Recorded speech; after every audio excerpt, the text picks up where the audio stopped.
Wait, no, there's been a lot of movement, and Boyle, it's good to still have you. I want to say have you back, but apparently you hadn't left. However, with Yeah, respect, no. it looked as if your After the incident, I just like cut my way out and ran. I managed to hitch a ride. I got back to. I'm currently at the vigil headquarters, and I'm just getting treated for my wounds. They've apparently found some stuff, but they were able to flush it out, so no worries there. And I'm just getting with treated for my respect, wounds. I'm glad Uh, to hear a friend, especially in the sort of business and apparently, life now we're all being forced to lead. However, there are some serious questions. What do you mean by flushed out? I don't know. I don't really get their. I don't really get the medical jargon. It's all in my report if you want to take a look. I think we certainly should. There's a As you lot to look over summarize. as you look over the commissar, he's just making a cutthroat signal. Says, We and may you'll notice that be his back in touch microbead soon. is not transmitting. Ah, right.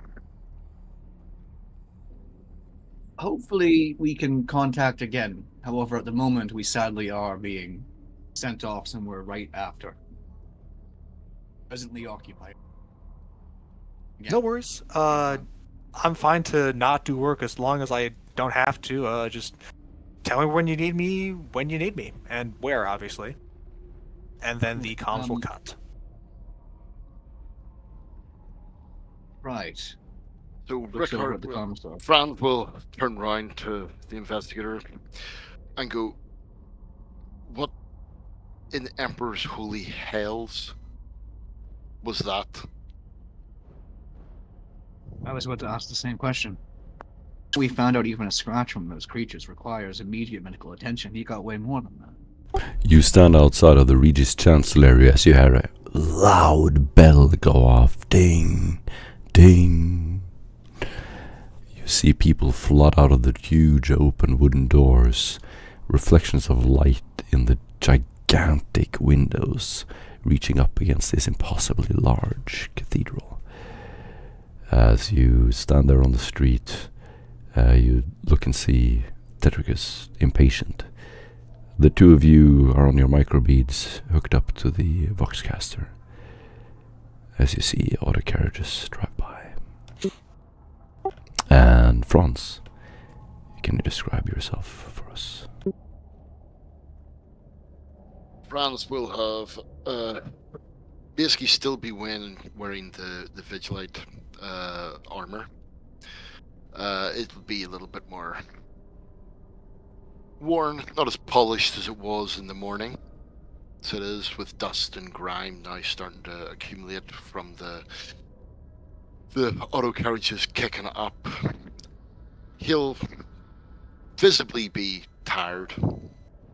So it is a little confused as to who that was on the microbead, but at the same time slightly curious.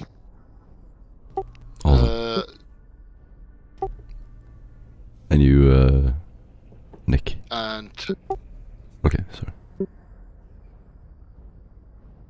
no. Go ahead. Neil. Oh, sorry. You'll see by him someone also in, ultimately, armor of the Vigil as well, but looking a slight bit more prim and proper and as if it supports some sort of status, due to the role he was playing with the most recent outings they've had. However, he's seeming to walk particularly while he's moving straight forward, and he does seem to be again holding a proper pace and keeping up. He clearly looks very distracted. He clearly seems to be in deep thought. It's even strange for anyone who knows him to see. Really slouched over, looking a little bit sluggish. His pale skin, that's typically nearly alabaster, looks as if it's, for some reason, a bit of a cold sweat or clammy. Hairs, at the moment, the curls running through one of his hands that he has up to his face, practically palming it. As he's next to the commissar and Well, not as banged up as him. Certainly seeming internally exhausted.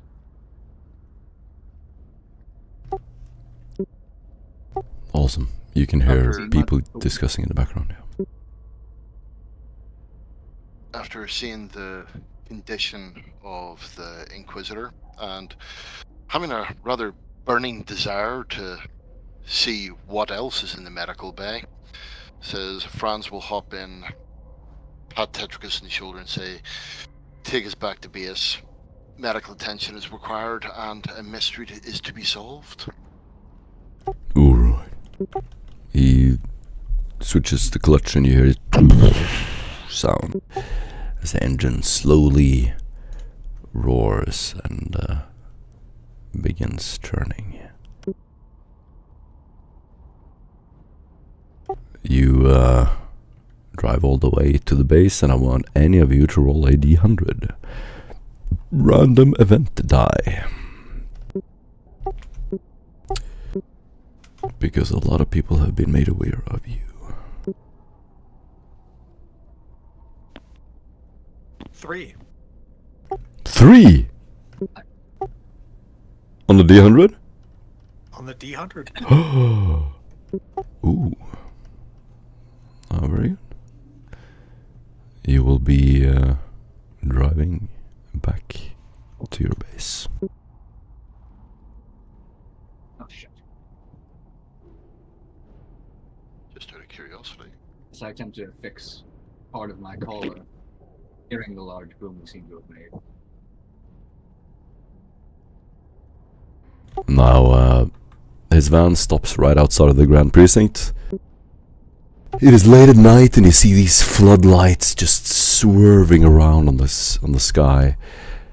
As you look up, you can actually see Pottergrim. It's a clear sky. There's no clouds. There must have been a lot of wind and an unusually clear day. The doors on the huge van opens up outside on the street in a back alley where Tetricus usually stops to see if you've been trailed. And you can see this huge moon up there, lit up. You can also see a few ships orbiting, huge battle cruisers orbiting the planet. And you stand there enjoying the cold wind, the cold breeze outside of the Regis Grand Precinct.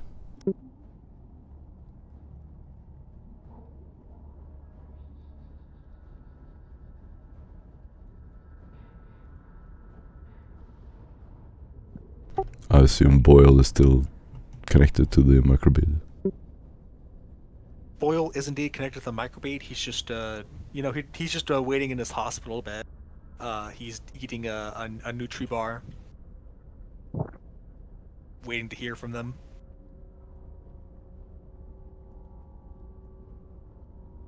Okay, so as we pull up, the back door is going to be flung open. Franz will jump down. Turning to the investigator, he will say, get yourself off to the medical bay. You look shit, if I'm going to be honest with you. Says, what's wrong with you?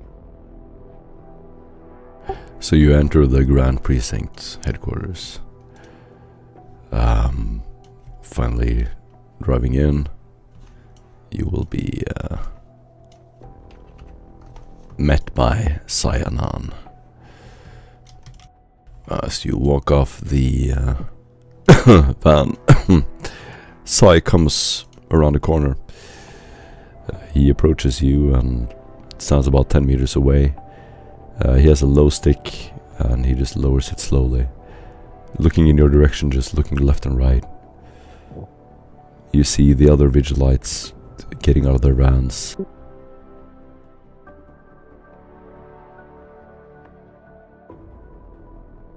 He's just looking at you. Okay, and Franz will turn around and say to the Inquisitor, you want to get yourself off to medical?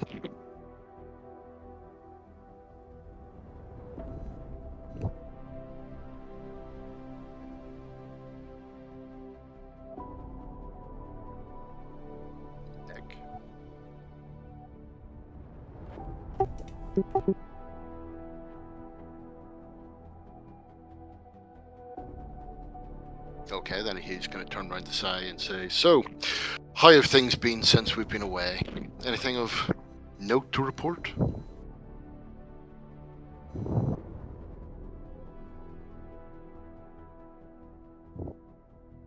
Who are you talking to?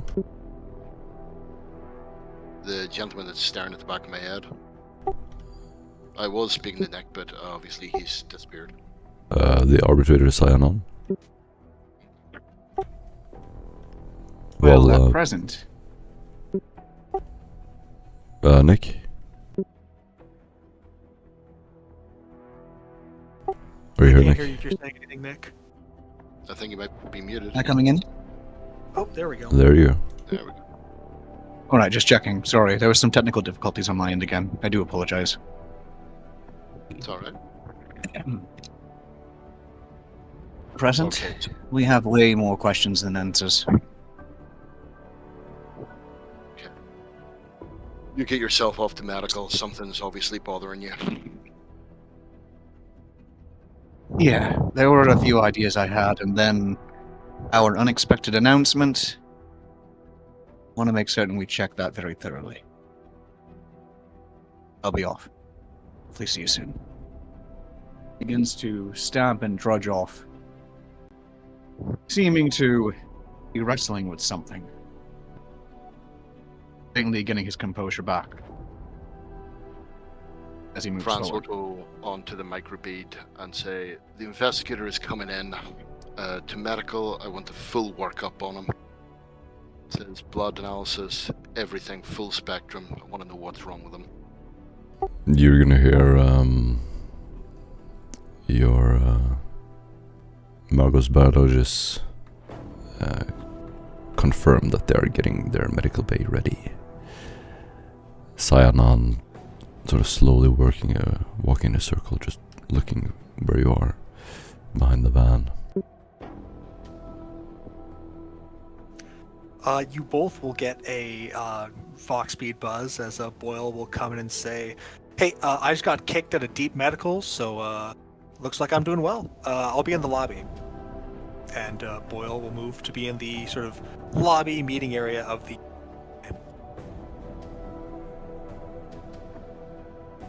Okay, so Franz will, after taking a deep breath, will turn around to Cyanon and say, "Can we help you in some way?"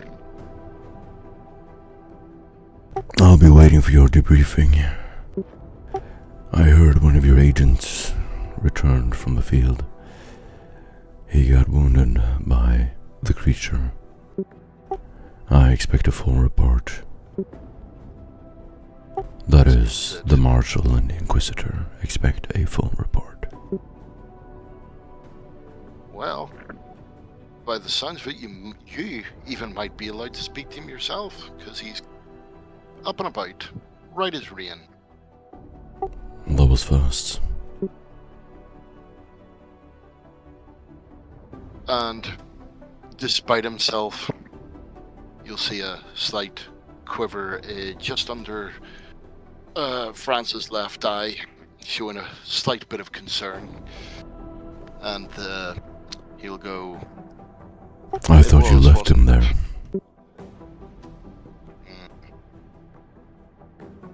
Seems we didn't.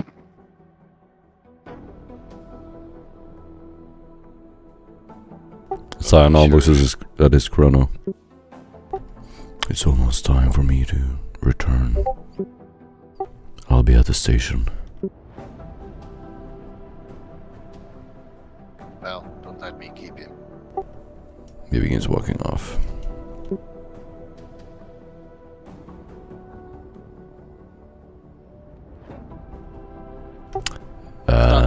When you finally make your way up to the Inquisitorial precinct, you will find that it is almost empty. And Boyle will meet you there. Boyle is looking pretty rough. He's currently bandaged up to hell. You can see he has like a black eye, bloody. One of his other eye is shut. He has a busted lip with a cut down it. His hair's looking even more frazzled. You notice in place of where his head was shaved, it looks like it's slightly more shaved, and there's also some acid burns along his face. Hey guys, how's it going? Neil at the moment is looking very intently and seems to be trying to properly question what's in front of him.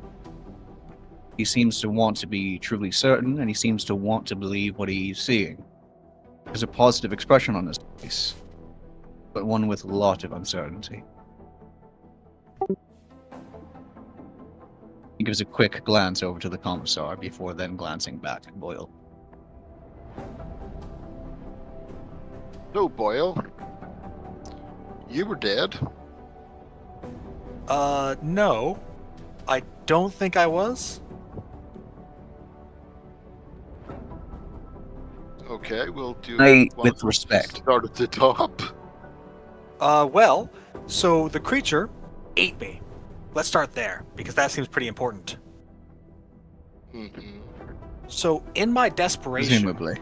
currently partially being dissolved by acid, as you can see, I take my chainsword, and I just kind of push out the other end. Of course, that made me face to face with a crap ton of guns, so I just fucking booked it. I ran and ran until I collapsed because, acid burns. There was a car going by, so I paid him all the money in my pockets to take me to the vigil. Once I got there, I was in a vigil uniform, so, was able to pass pretty easily as a vigil person. Once I got here, I just collapsed onto the deck, and I was dragged by our fellow guards to the hospital. Of course, they checked my records, checked all my DNA, checked all my blood and stuff. Apparently they found something in there, but they were able to flush that out. I don't know how, but I don't know. I don't really understand the language that they used. Samakri will come walking out into the room. He's just staring at you with a concerned expression on his face. Neil immediately clocks that. Gives a bit of a gesture over to the commissar. He is a Tick Priest, and he has flowing red robe. Giant metallic device with various buzzing lights on his back.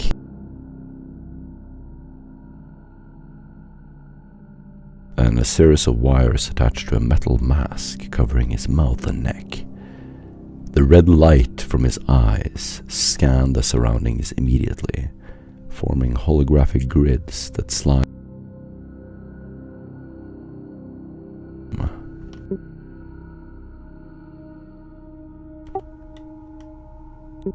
He stops at the entrance. A servitor walking behind him. He will just stand in the opening of the room and just look into the mess hall where all of you are gathered.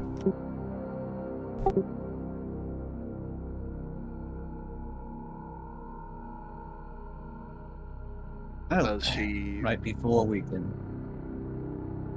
get to our questions, and lovely reunion. Seems we have some more company. Boyle gives a nod to the tech priest. Howdy. He ignores you.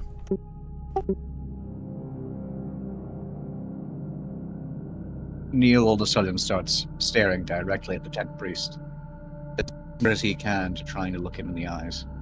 Even when he's addressing the commissar and Boyle, it seems his gaze is utterly locked for now on their recent visitor. After a few moments, Franz will stop looking at his data slate and say, well, it would seem that biologically this is Boyle.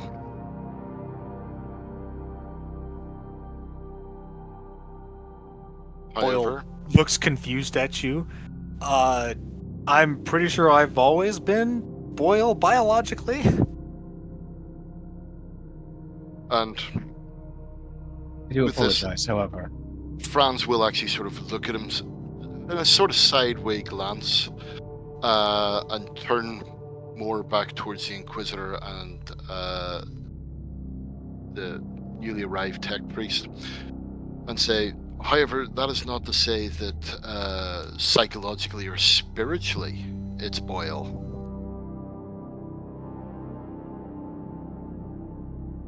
So, What, you need to check my piety? Neil quickly Again. looked at the commissars and that, looked back at the tech priest, and then looked at Boyle. You may always have been Boyle. It doesn't mean the Boyle we knew was always you. Oh, It's- I see what's happening here. You guys think I'm corrupted or something. Alright, well, go ahead. What What are do you I need to do? Do I need to see a psyker or something? Get checked out? Neil again tries locking eyes with his Boyle, then tells him, I fear it really may not that. So, back to the commissar before taking a breath and then resuming basically he speaks to.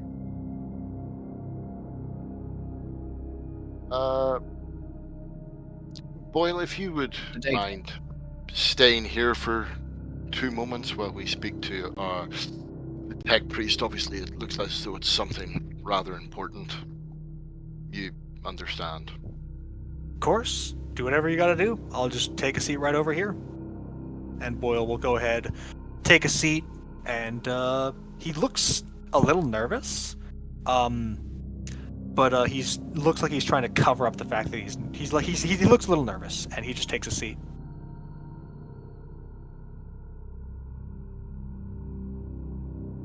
So, Franz will motion to the tech priest and the Inquisitor, sorry, the investigator, to follow him.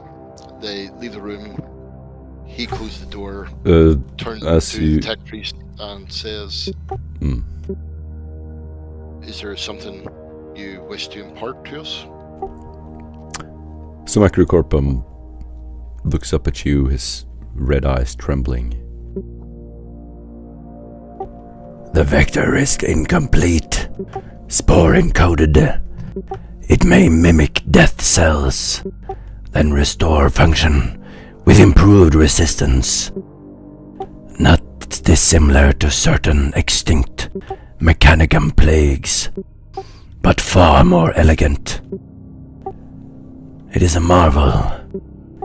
I have been studying it. He reaches a hand up to his red hood and sort of brushes it back slowly, so his one eye is looking up at you. The virus is not merely biological. It is instructional. In what way? It is not merely a contagion. He begins describing vividly with his hands and gesturing out into the vast importance of this finding. You misunderstand it if you think it in terms of pathology alone. What we are observing is a directive. Encoded in protein chains, yes, but expressing patterns more akin to instruction sets. The flesh is merely the If I may. medium. So it is. If I may, are you essentially- saying... Go ahead, sorry. Please. No, please. Are you saying that this, in some way, within the coding itself, is dictating, apparently, things? And is definitely a more deliberate form of something, particularly biological warfare? The message is behavioral, deliberate, and cognitive, perhaps even doctrinal. Written in tissue. Is this similar to Spy saying yet to, we'll say, those dreaded books to chain stealers. I am unaware of the similarities that you point to. The Dominion High Circle have declined bloodwork requisitions. But statistically, this is enlightening. It suggests either confidence in immunity or complicity. Patterns will emerge. My current directive is multifaceted, identifying the source species and establishing the containment thresholds. I will let you know as it develops. So, Wait, when you reference the species, quickly gets a little bit closer to Tech Priest. Are you referencing more so those afflicted, or I am referencing who is behind it. The virus is merely a tool. I suspect a cult is not nearly spreading the infection. They are curating it. you're saying they're beginning to artificially adapt it? Perhaps. It is not the death that concerns me. Death is orderly. It is something I can understand. This is continuation without order. When the flesh operates autonomously, when cells grow, and eyes and limbs grow on their own, we are no longer speaking of mere instrument. This is a threat to the entire sector. A rebellion of alien life. And Are you saying this may be some sort of...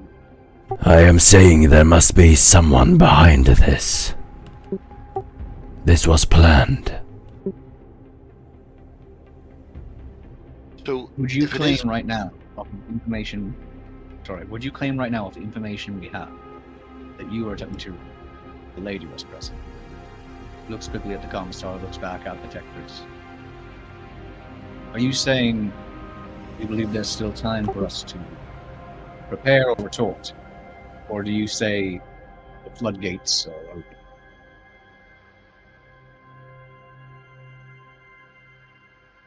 I would say that we must investigate everyone who returns from the field.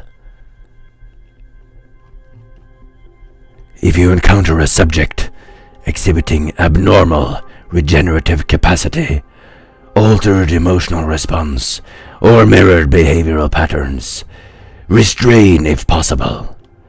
Do not engage in open combat. The host is often unaware of their own infection. You will not be fighting them. You will be fighting what they are becoming. And you will lose. You can see Samakri tremble as he holds a vial in his right hand and opens it, or holds it next to him. This vial is enough to infect an entire city. And no amount of guardsmen could hold them back. The threat is impossible to fathom. So, if this is biological in nature, can we if they are operating as a sort of hive mind, can we piggyback on that the hive mind connection, or can we develop some sort of counter agent that would destroy the infection?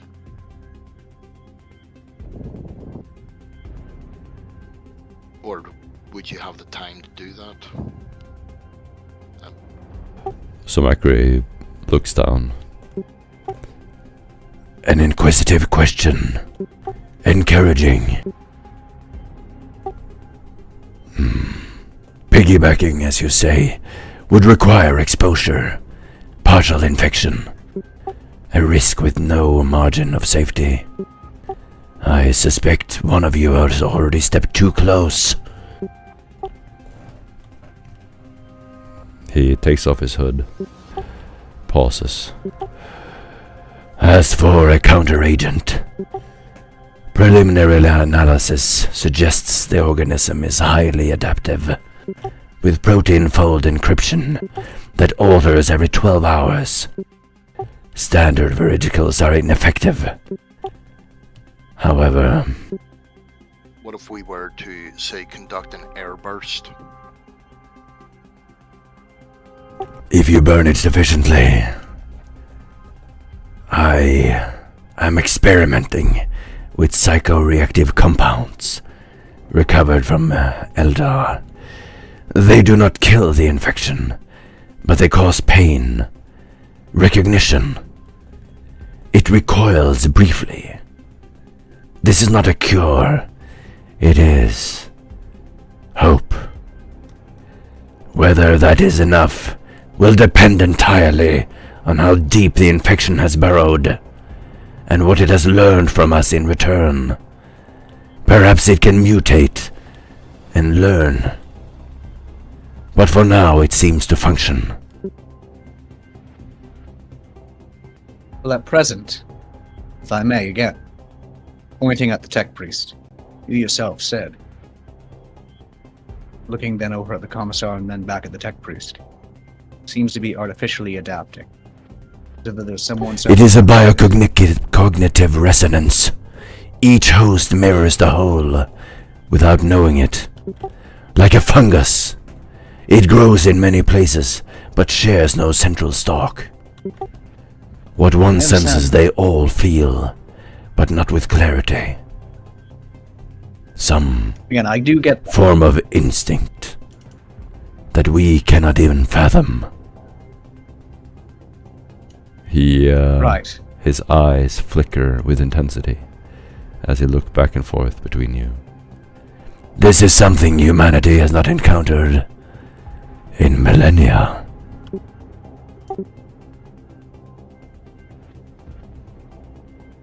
In millennia? Well, When have I have not heard of anything like this. Right. are you presuming we haven't had contact with it in an enormity of time, or are you saying we haven't had contact with it as far as known and noted ever? These are different.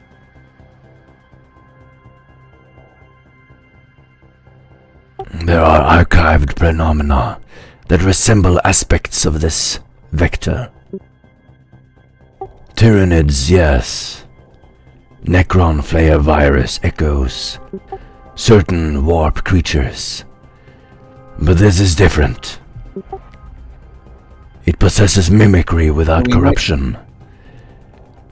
Its infection is without decay. It is So we may have Purposeful. to be fighting a but it does not guide itself. That combination is rare. Disturbingly rare. we'll, He you're takes the saying it has vial. purpose. And slowly puts it back in his pocket. As he looks up at you, you can see the Saying little that- skin he has turns pale. I am saying that it does not consume us. It is learning. It does not override. It adapts. If you burn it, it Understand that changes. And if you cut it, it regrows.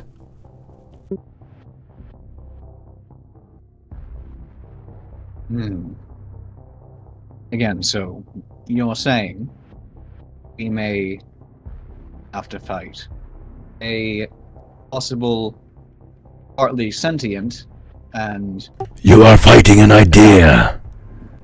A motivation. Not a thing in itself. fungus among us from literally hell, the immaterial, and or the crafting of some sort of... We have never had contact with this exact entity. We do not make presumptions about the immaterium. But I'm not mentioning How a... close- if we do not map it now, we will not understand it later. How close to scrap code would this be? Obviously in a biological sense. It has nothing to do with scrap code. The comparison has occurred to me. But scrap code is binary heresy. A corruption signal. Structured to unmake cognition. This You said it's thing. own... You said this is its own thing and its own entity. This thing speaks in loops and contradiction. Code is logical, cold, calculating. This Yes, well, you're referencing entity that you said as... is designed to Possibly erode reason itself, to override machine will, and to drive logic into self-destruction. You're saying it's chaotic. And you mentioned the war. I'm just simply taking to get some... No. ideas going. The organism is similar in pattern, but not in purpose. He raises his mechadendrites dramatically.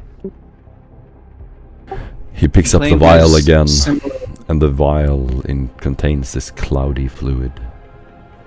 The xenovirus expresses itself biologically, but it carries instructional density. Folded proteins. Nothing is binary. It is not Similar machine attributes. code. Right. Similar attributes to some things we've mentioned and possibly dealt with before, but it seems a very different origin and very different goal.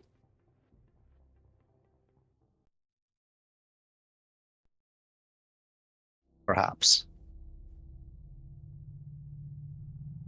With this, Franz will step forward and pat him on the arm and say, "You must be patient with us. Unfortunately, we do not have the machine spirit's intelligence for such things. I understand that much of the questions we're asking you may seem self-explanatory.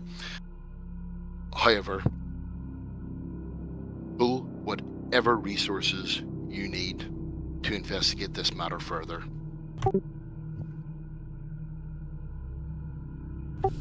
Please. Samakri Be most eager and lowers the vial, holds it in front of him. If the scrap code destroys this construct, or if we find another weapon, a new thought like this will emerge. New instincts, new loyalties. Someone else will write something like this. I fear for the future of humanity. He looks at you, Aaron, Franz. Destruction is not a singular action. It is a process. You are asking how to end something that does not understand death the way that we do. You may kill the host. You may incinerate tissue, disrupt nervous flow. You may even purge its memory. But the infection is not central. Each cell may contain the whole. I understand how an idea works. He gestures and opens a holographic display next to him. It will show an image of a warped DNA replicating itself within a host cell, reshaping it. The cells do not require survival, only exposure. It waits patiently, in dormant strands, in inert flesh, in ideas. It is, in many ways, superior to humans. Perhaps this is the future of life itself that we are looking at. Quite a marvel. He I opens understand. it. No, he Stressed. raises the vial up to the light, and you will see this cloudy, kind of formless thing in the vial shifting about. With respect, The priest again, you put it mentioned down.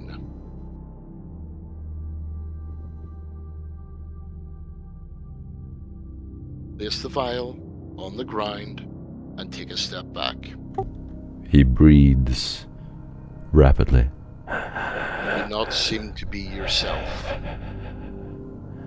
It is. Perhaps. He looks back up at you, sees that you're serious, and he will hesitantly put the vial on the floor. This is all I preserved. It is too dangerous to leave with my assistants. And above all, do not let your pride lead you to think that you understand it. That is how it begins to change you. That is how it began to change those who believe in it. Those who are now using it as a weapon against us. if I may, looks at the tech priest, a little bit of concern, and crosses his arms, sticks his hand just slightly out, but not enough to get too close. You yourself had a medical examination of recent.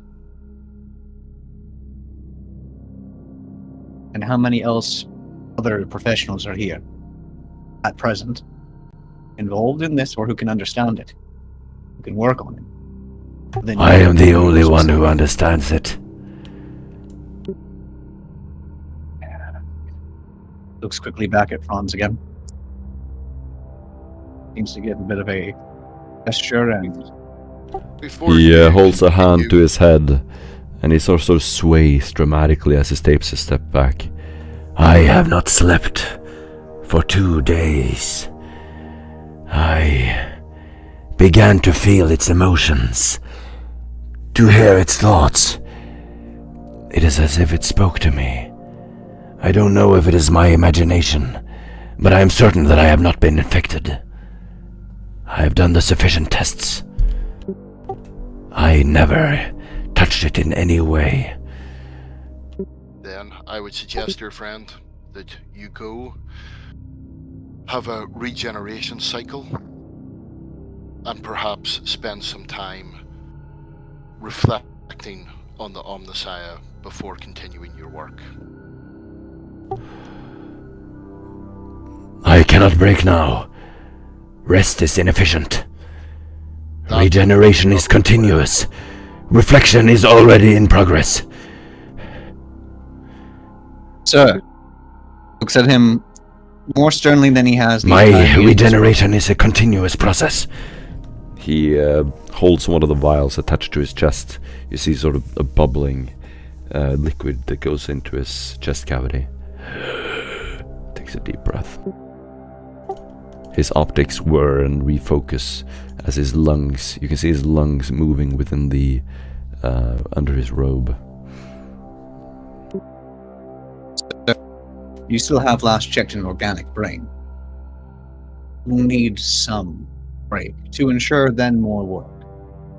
As far as presently we can say.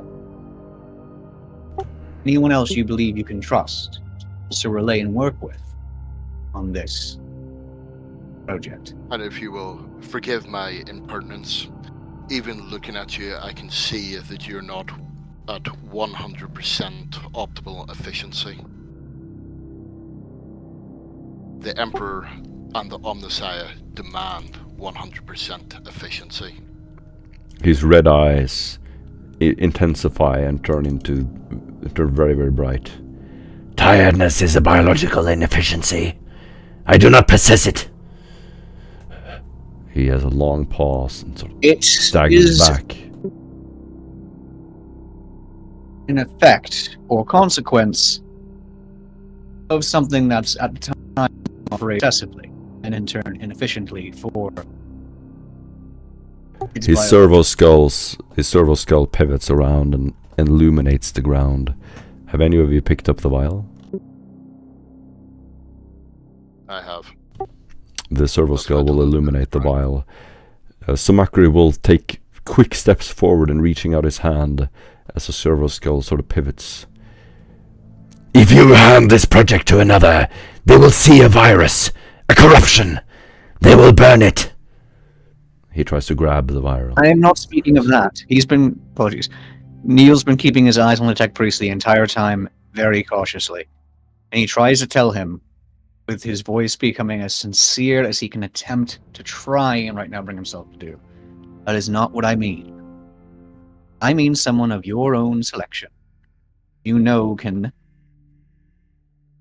be worth your trust and be able to work with you on this and shift with you on this. You want to work at proper efficiency. You want to especially be able to serve the Omnisci and the Emperor.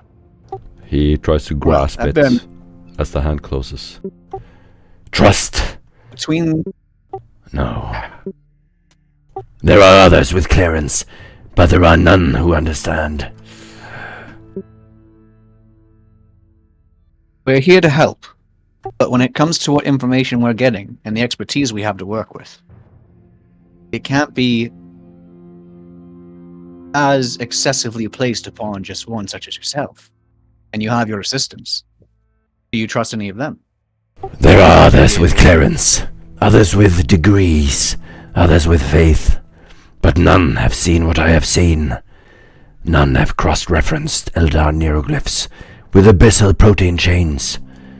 None have witnessed a cellular recursion at the pellucid octopocracy. None have recognized the patterns hidden within the blood filtration logs. They will see a virus. As mechadendrites That's- flailing Eyes- dramatically. Neil's eyes for a moment narrowed, then Franz- opened up wide and said very sternly, sorry, So I was Go just going ahead. to say, Franz will actually then raise his voice and say, and you've just told us with your own words why we need you at 100% efficiency. This will be kept by myself under close surveillance and safe until you have done as I request. Bearing in mind, this is not a request. Samakri goes still. Almost like a robot that has been shut off. No movement, and you will see his eyes start to fade. For a moment it looks like he has been shut off. Then Negative. his Vox grills will click and crackle. Neil's eyes again, as said, narrow, then open wide, and you hear him very sternly, with a slight fierceness, say to it, do you want to operate efficiently? And is there any way, presumably, your expertise, can explain to any others with said expertise what you are working on? I must follow protocol. Access without genetic sigil is prohibited. Override attempts will reserve in auto-destruction of primary tissue. He steps forward, not aggressive but seemingly in control. You are not equipped to understand it. You do not know how it moves, how it hides. Then can you speak with those who are equipped to understand it? If you remove the sample, you remove the containment. The sample stays with me. You will leave now. He tries to grasp the sample out of your hand.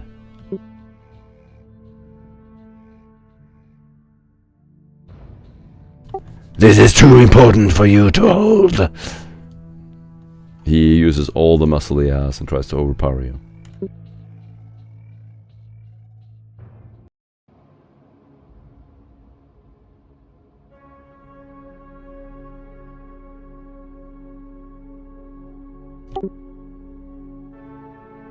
whilst holding him at bay,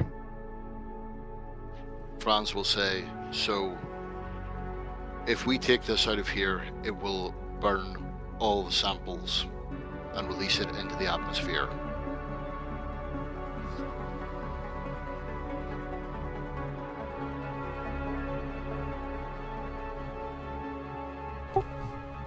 Yes. Okay, go on. You could have saved an awful lot of time by saying that. No. But you are not equipped to have it. If you remove the sample, you remove it from the only person who understands it. I am not fatigued. This is vigilance. I will not sleep while the answer still breathes. We are not taking you off the Okay. project. We have not said we are going to take the sample from you directly or for any prolonged amount of time. You're asking if there's anyone else you know or expertise you can also work with, And he has said and then that we there's can none. better work with you. Is I that have already answered your question. No emotions. He takes a step forward. The containment field has dropped. The sample will not burn. It will adapt. You will inhale it before it chars. If you try to burn it, you will feed its shape into your mind before the flame destroys it. we agree not to burn it? This is not the dispute. To Doctor, which point please. he's gonna put his hand on each of their shoulders. Stand down and hand the vial to me. And he's gonna look Neil directly in the eyes. Take the His vial hands out at this of point his are pocket. trembling. His entire body is shaking. You can see his capacitors working at max, and there's steam coming from his mechadendrites. He will take his hand out of his pocket with the vial and hand it to the tech priest. Then you will hear a loud gasp. He will clutch it up against his chest and like literally hug it between his robe and both of his hands, and he will just lean up against the wall. You do not know what you are trying to hold, and that is why it will survive you. I will learn. I will learn its nature. I will learn its dreams. Neil with a concerned and slightly frustrated look. Frustration targeted obviously at the tech priest. Quickly, again, acknowledges and gives a nod over to the commissar. Back at the tech priest, he seems to quickly try to straighten himself out, get recomposed, and looks as if he's ready to try and dive into possibly some more questioning, even if it's only a few moments before they have to leave. And you'll just see Franz give a slow, very minuscule shake of his head.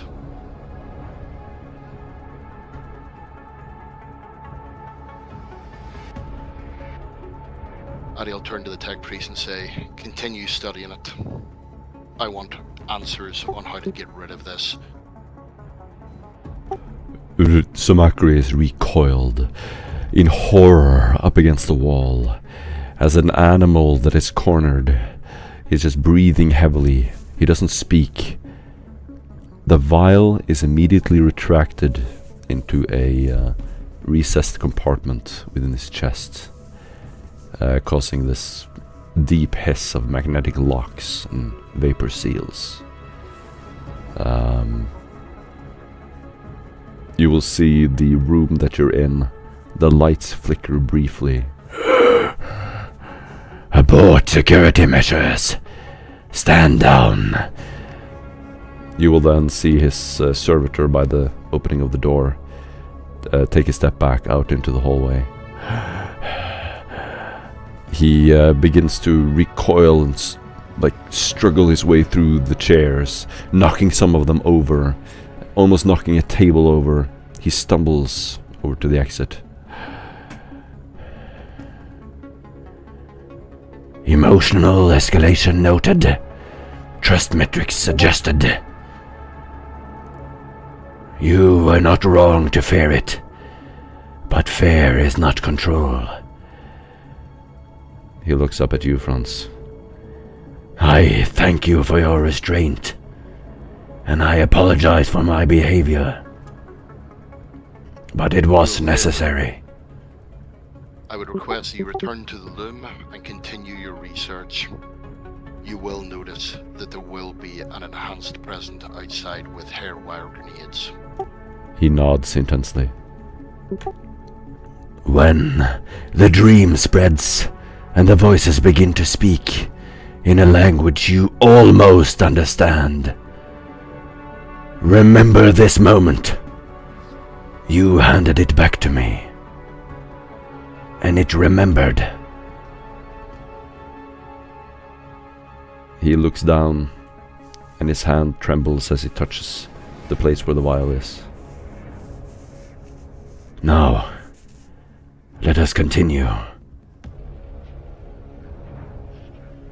He looks back at you, and even though his eyes are just red, you can see a crazed intensity from the way his body moves as he sways around into the hallway and immediately begins stumbling his way back to his data loom. And the second he's out of earshot, he's going to hold one finger up to what he called the investigator, and he'll go on the microbead and say, I want the data loom, I want it isolated, I do not want anything going out. Cut the hardwire cable if you have to. You will get a confirmation from your guards, and Sumakri will be isolated in the data loom. And after the confirmation comes through, you'll just see Franz go,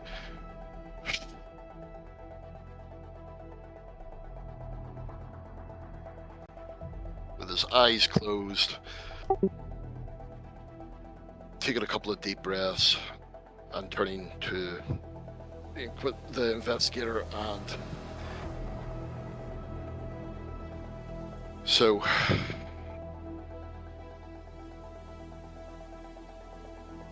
we're fighting an idea, a biological idea.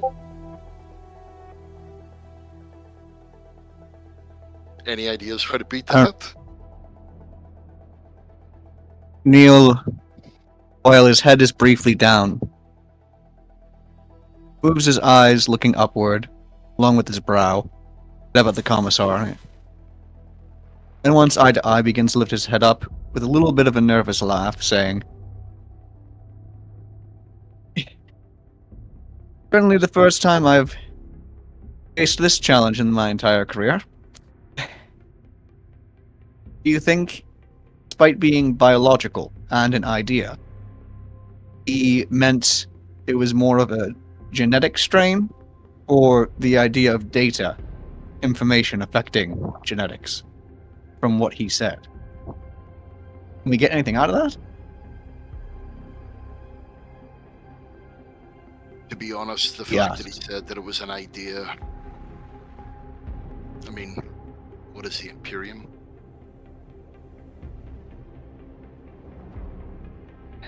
It's an idea. True. This coming from Xenos.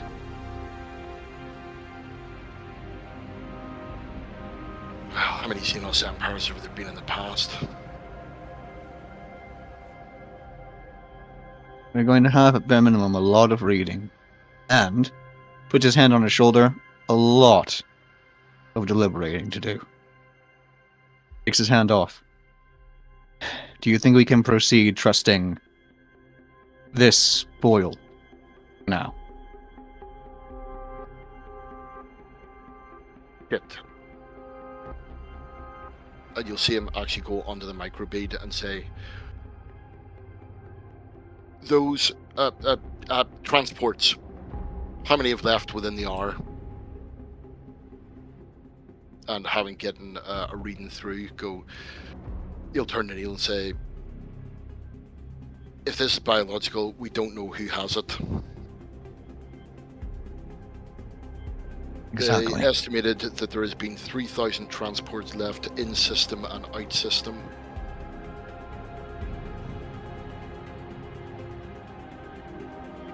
And depending on how he said, it may or may not. He said it's not a contagion, but depending on how it really does spread, we need to make certain we have preemptive measures. A part of that is having them in time.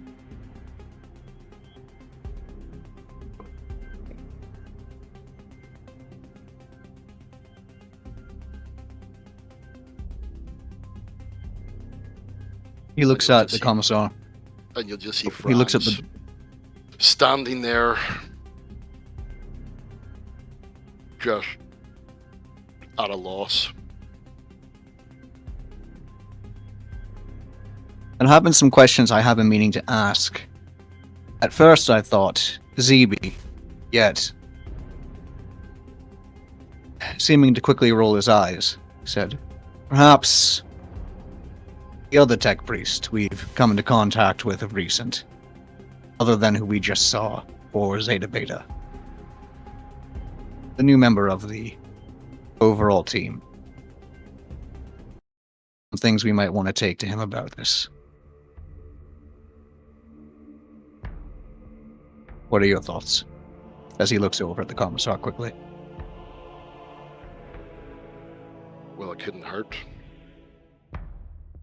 It seems to be taking us apart bit by bit anyway. True. I was really hoping to hold on to my body for a bit longer.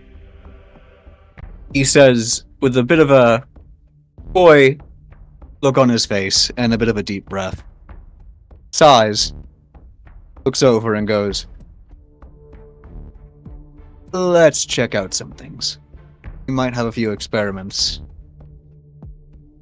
Have of you our been own. affected? No. But I'm thinking of what to do to keep that from happening. And I'm not certain it'll be the cheeriest thing for me. I do know Zeta Beta would terrifyingly be lethal at the idea. Whether it makes sense and will work or not, I need a bit more information. Begins to stride over. It seems, while reluctantly, very, very certainly and strongly, towards the door where you came from when entering this room.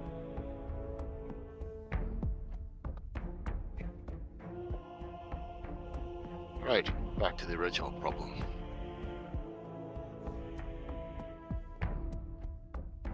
Let's go see if Boyle's still Boyle. You seem to know him best, how to push his buttons. See if we can Hopefully. get the first reaction. I think it's about time. Yeah, I think it's about time we had a interrogation. We'll just let him hear the word interview, maybe. The Begins to Bastion Precinct Omega contains several interrogation rooms as well as data rooms for your use.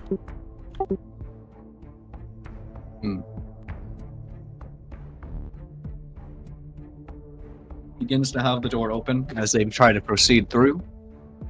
Looks immediately trying to scan the area or wherever the Boyle they spoke with last. Hopefully still is. Or maybe. Boyle is still sitting at the same table he was. He looks a little nervous, but eyes otherwise sitting there eating some food. He's tapping his foot lightly while the guys. He looks to the door as soon as it's open, and he gives a small wave.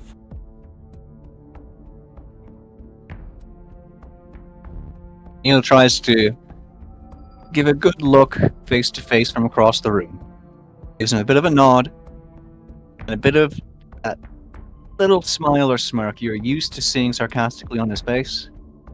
But even you can tell there's something slightly different.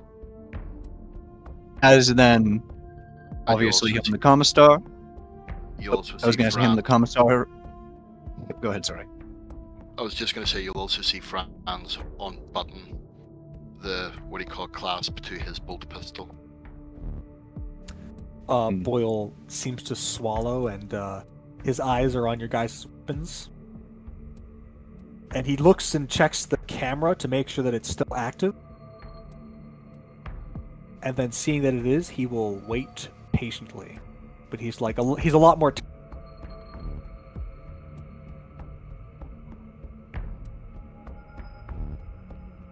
Understood.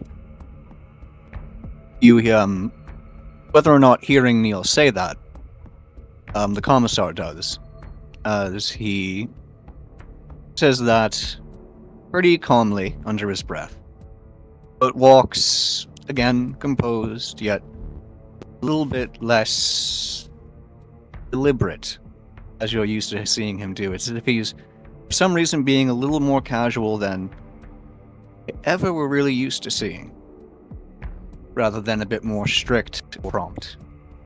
You stay shoulder to shoulder with the commissar, while gesturing for them to proceed as they walk over to you.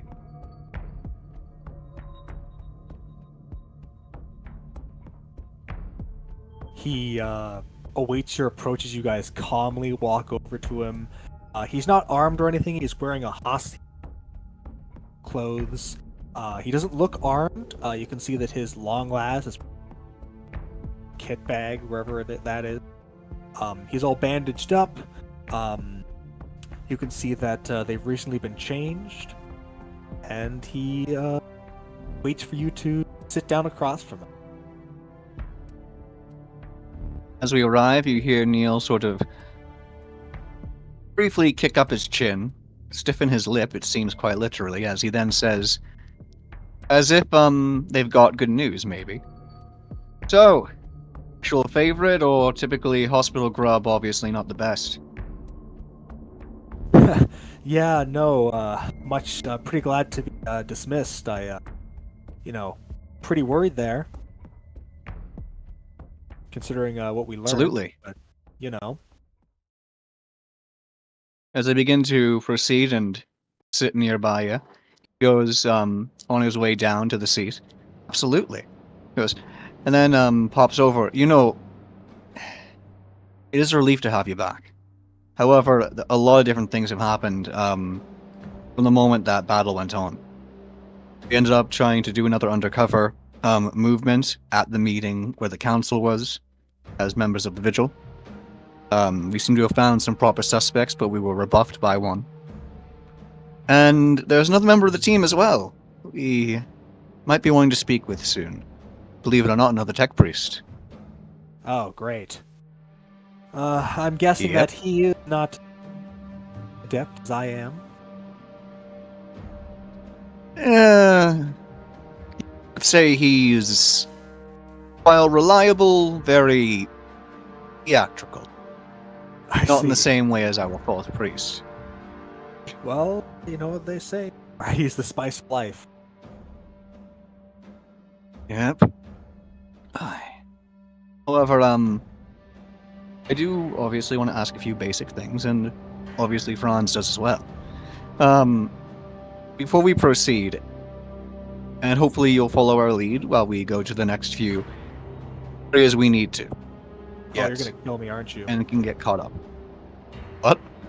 Oh, you're gonna take me out and gun me down, aren't you? Oh God, I knew this Oh was gonna happen. No. Oil, his eyes are For wide, one- like his hand is in his hand. I knew I shouldn't have talked to that dude. Oh my! I knew this is how I was gonna die. Oh God. Oh no! Are you gonna? Don't tell me if you're gonna do it. Oh God. Talk to Neil's one. eyes briefly open up a little bit more. Then he looks at the commissar briefly, then looks back at Boyle, trying to recompose himself and find a point to interject. And you'll see Franz sigh and say, talk to what dude? A civilian? No. It's how I started as an interrogator. Not as an agent, I should say. He sighs. So, whatever, what the hell. When I started, I was on a high. I don't even remember the name. Don't think anyone told. I did many jobs. I did what I had to do.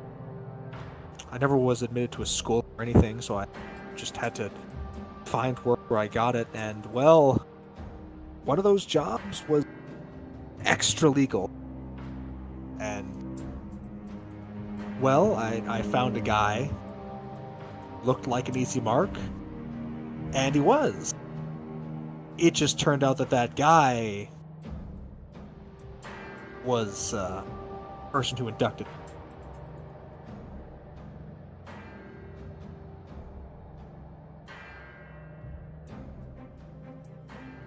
So that's why I say I knew this is how I was going to die.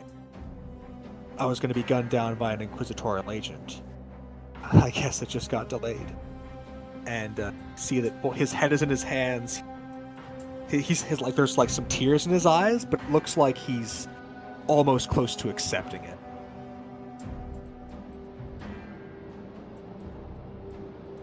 Neil slightly turned to Neil and raised one eyebrow, and then turned back to Boyle with.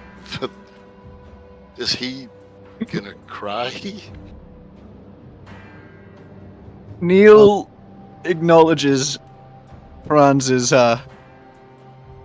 quick questioning there, and immediately tries to give himself a bit of a shake and perk up, going, "Oh, don't worry. Friends, not just people stuck in this hell."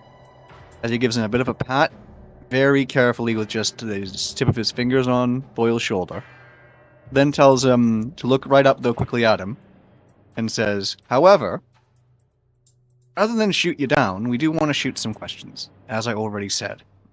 And we didn't know anything about whoever the hell you just mentioned. And you did get brought on by the Inquisition anyhow. So, Inquisitional agent being shot down by another Inquisitional agent, whole other matter, I think, than what we're looking at right now. Don't you think?" I don't know, man. I know what commissars do. Let's just get this over. And Boyle will. He goes, "All right." He's like he's walking towards his own execution. Will you guys to an interrogation chamber. Very well. Looks briefly at the As column. you pass the hallways, these flickering lumen above you illuminate low smoke that's coming out of the armory. In the armory you will see Hector leaning back on a comfy chair, bottles all around him. He gets up as a reaction when you arrive, and then he just changes his mind, sits down with a glow stick as owner of the interrogation room. And then as you enter the dark room, and Franz will know which switches to use, the interrogation room is sealed.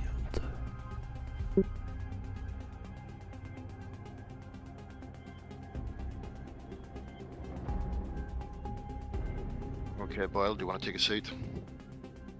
Boyle takes a seat.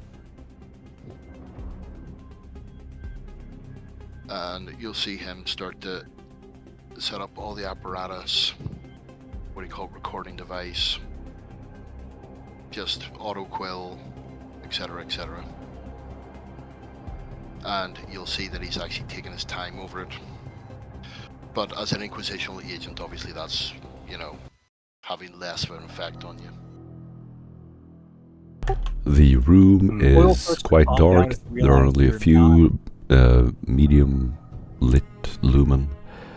The walls are dark, a little bit almost cream colored, and there is dim light coming from a single window in the corner of the room.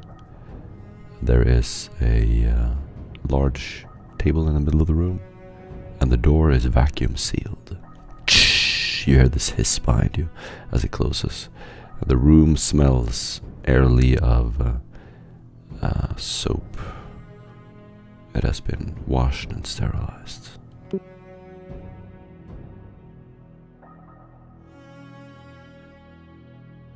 as this is happening, and kit is being set up, you see Neil begin to advance forward and seem to blatantly sort of psych himself up slightly. Not in a silly or sporty way, in the sense of actually beginning to change demeanor, shifting very blatantly, bringing back more of the professionalness and more of the rigidness, as he focuses directly on who and what's in front of him, and begins to make his way to the chair. Oil will, seeing that they're both like actually setting up equipment and not just shooting him in the face as soon as he sat down, is going to surprised and then to breathe a small sigh of relief. But he's still clutching on to his nerves. He's still quite nervous.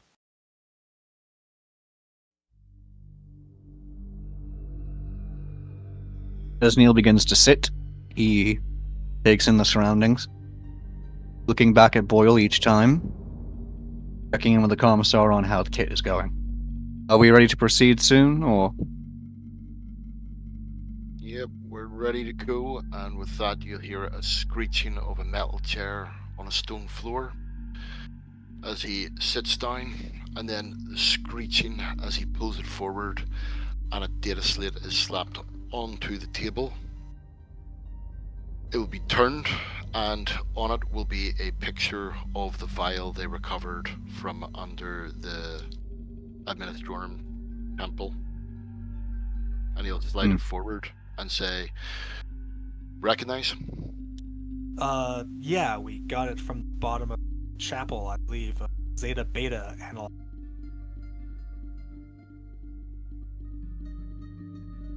Well, it turns out that it is a nasty piece of work. And basically turns you into one of those things that ate you. Oh, But God. here's the really interesting bit. It also infects you. Boyle blinks a couple of times. Well, I mean, I thought the doctor said that I was clear, though. Part of what we want to find out. All right, well, are there any tells or signs?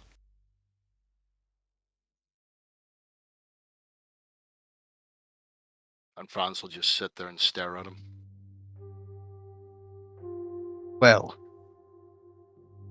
takes a deep breath in, takes a deep breath out. Gesture over to the commissar while he still keeps his eyes entirely on Boyle, though, with a very dead and straight stare. You've known Neil to be, again, someone who tries to keep himself strict despite having a, again, humor streak. Yet, this is one of the coldest stares you have ever seen to your memory. Ever from him. You're used to seeing, while blatantly thoughtful, somehow trying to keep things again very straightforward, including his own posture and self. You notice in this case, it just seems to be this sort of cold stare that has a just targeting concentration. You feel is sort of just looking practically into you, and is ever so devoid of practically any warmth that you think, similar to the vacuum of space, it's just sort of sucking in any excuse of welcome you would have had. Awesome, you get an inspiration point. Do either of you have any occupations that are relevant to the medical category? Like chemists?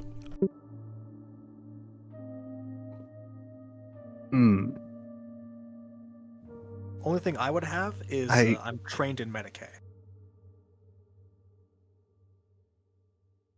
I believe similar for Neil. I know I have some medical ability, but it's mainly all investigation.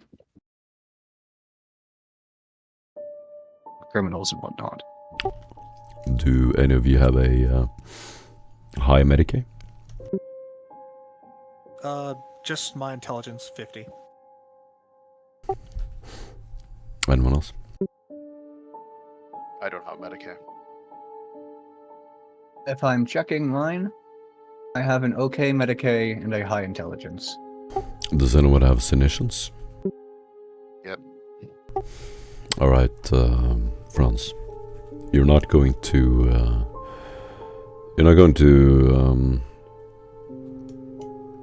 feel anything exceedingly out of the ordinary. You will sense slight sensitivity in your warp detection. There's a slight echoed aura. Not proof of anything wrong. You will just feel this slight presence of the warp, which is common around also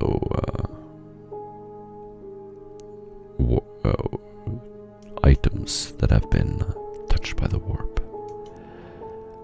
And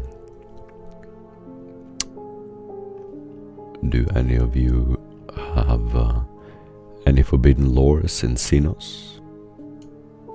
I do not. Forbidden lores Archaeotech? I got Xenos, or Forbidden Lord Xenos. Okay. You can take a Forbidden Lore Xenos test at -30, friends. This is just to test what general knowledge you would have of this topic, since I have this written down as a general thing in my notes. -30, yeah. -30? Failure with 2. Okay. In fact, I'm going to fate point that, actually. Oh, no, I'm not.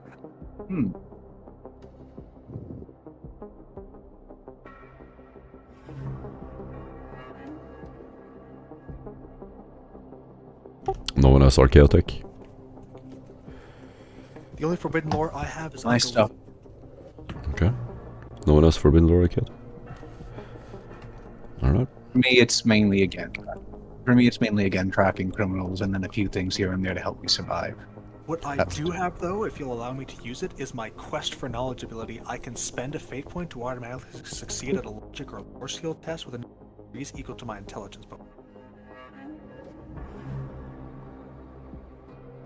This is for their amount of well, it might actually apply to you too. Yeah, go ahead. Sure. In that case, I will spend a fate point, and I will have 5 additional degrees of success. Awesome. Yeah, you will know that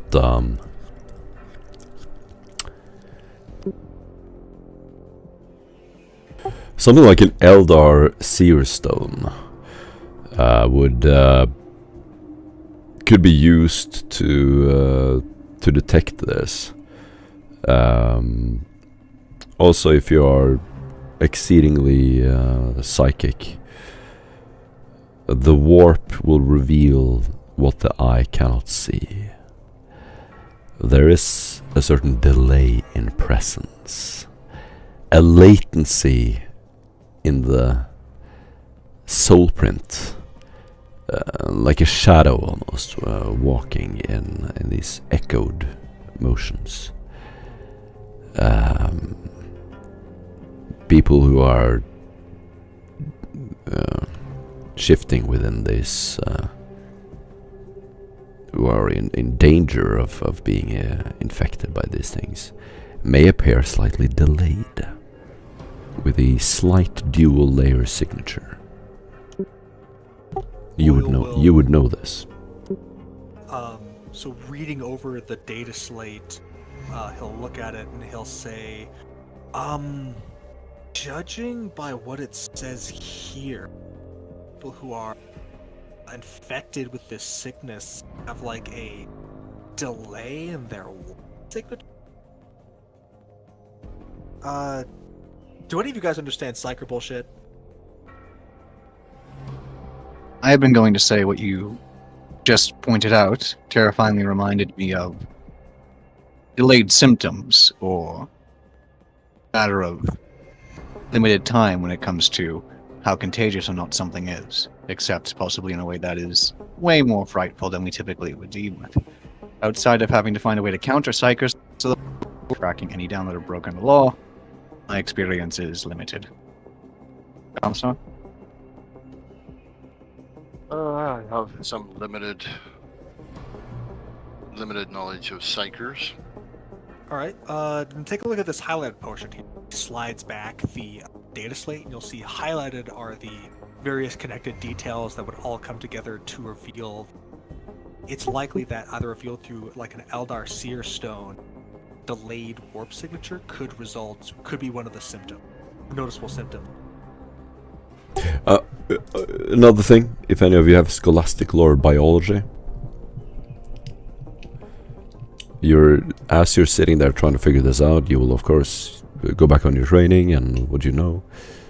So if any of you have scholastic lore biology, let me know. Infused knowledge. Infused knowledge. Infused knowledge. With infused knowledge, you can do this test at minus 60. If you don't have it trained specifically.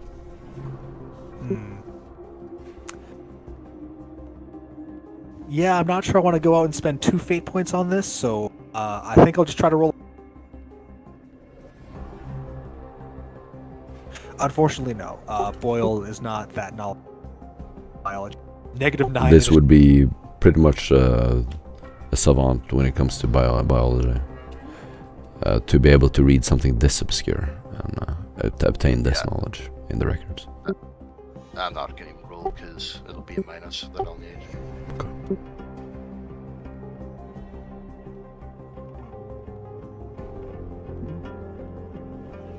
That's it. Oh, of course so. All our people for this kind of work are not here. I mean, Yeah. Give me some time in a library, I could figure this. But I think that we're in the middle of something. I'm gonna say with a little bit of time and the proper stuff looked into, I believe I have more than enough points to do so. It would make sense for me to be able to. However, at present, I am very much specific to finding, tracking, and figuring out stuff involving logic, underworld, and all of that.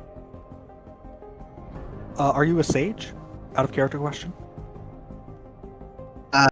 No, seeker. Cool. Okay. Sorry.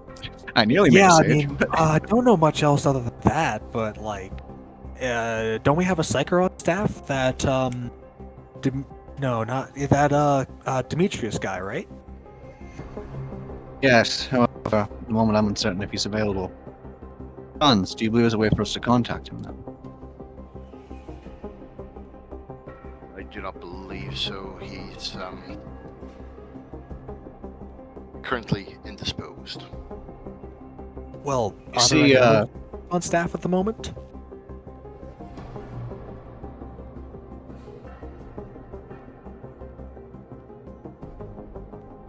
Perhaps.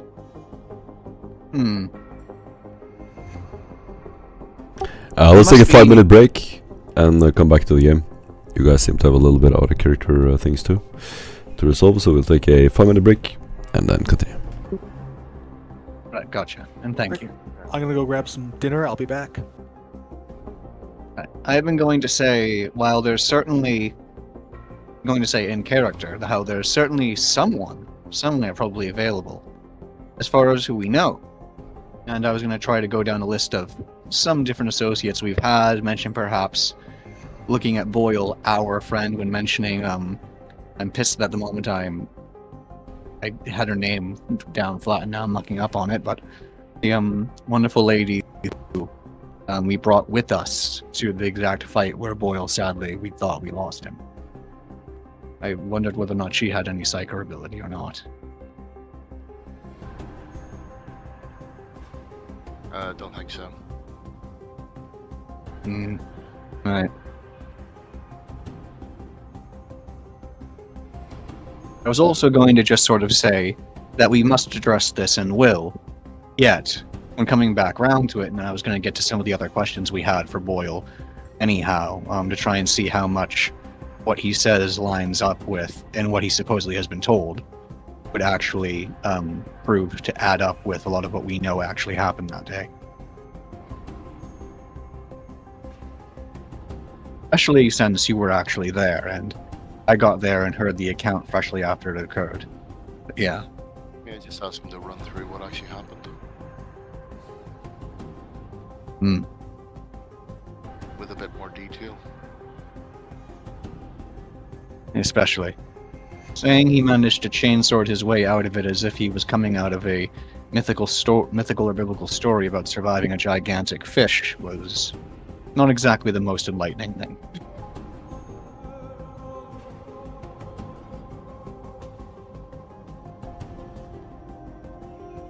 How many experience points do we start with?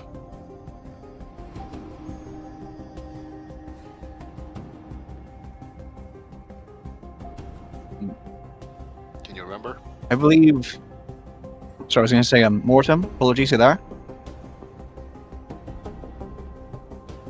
Nope. Yeah, one moment. I think I can check. I have 2 or 3 different sources that could. I should check. I just don't know exactly which one would be the most reliable. Rather than going directly to the goddamn source Wikipedia. I want to say 200 or something, but I'm worried I'm thinking about different tabletop systems at the same time. Right.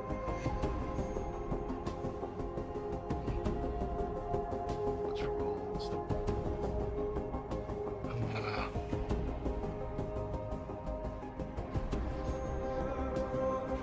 Let me see here.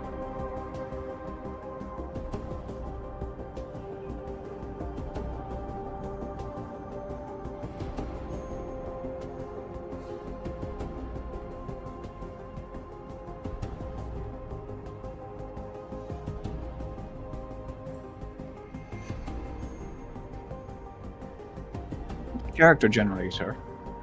It may say something about that.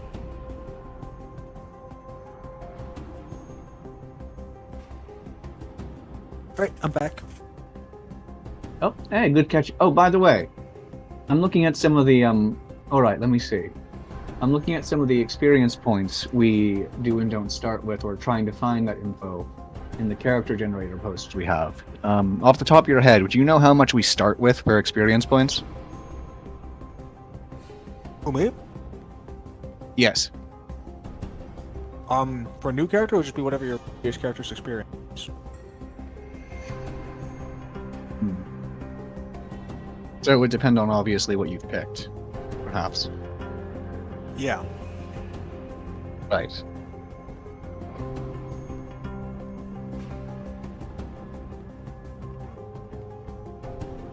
Okay, hopefully that helps, though.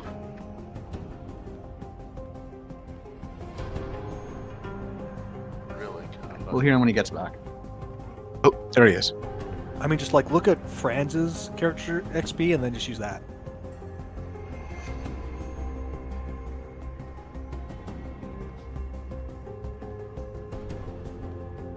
A bit high. For a new one? Hmm.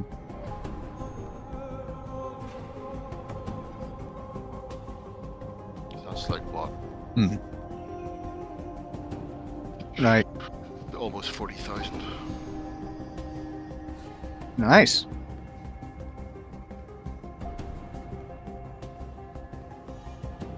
That damn silly meme stuck in my head. It's well over 9,000. Yes. It's 9,000! Yep. Go ahead, Aaron. Sorry. I've never heard that one. So, Oh. right. Explain it. Just.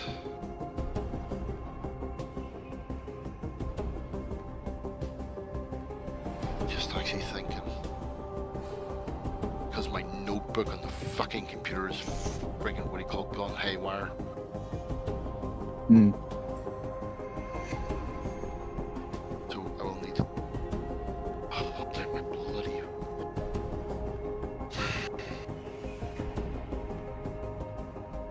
Yeah.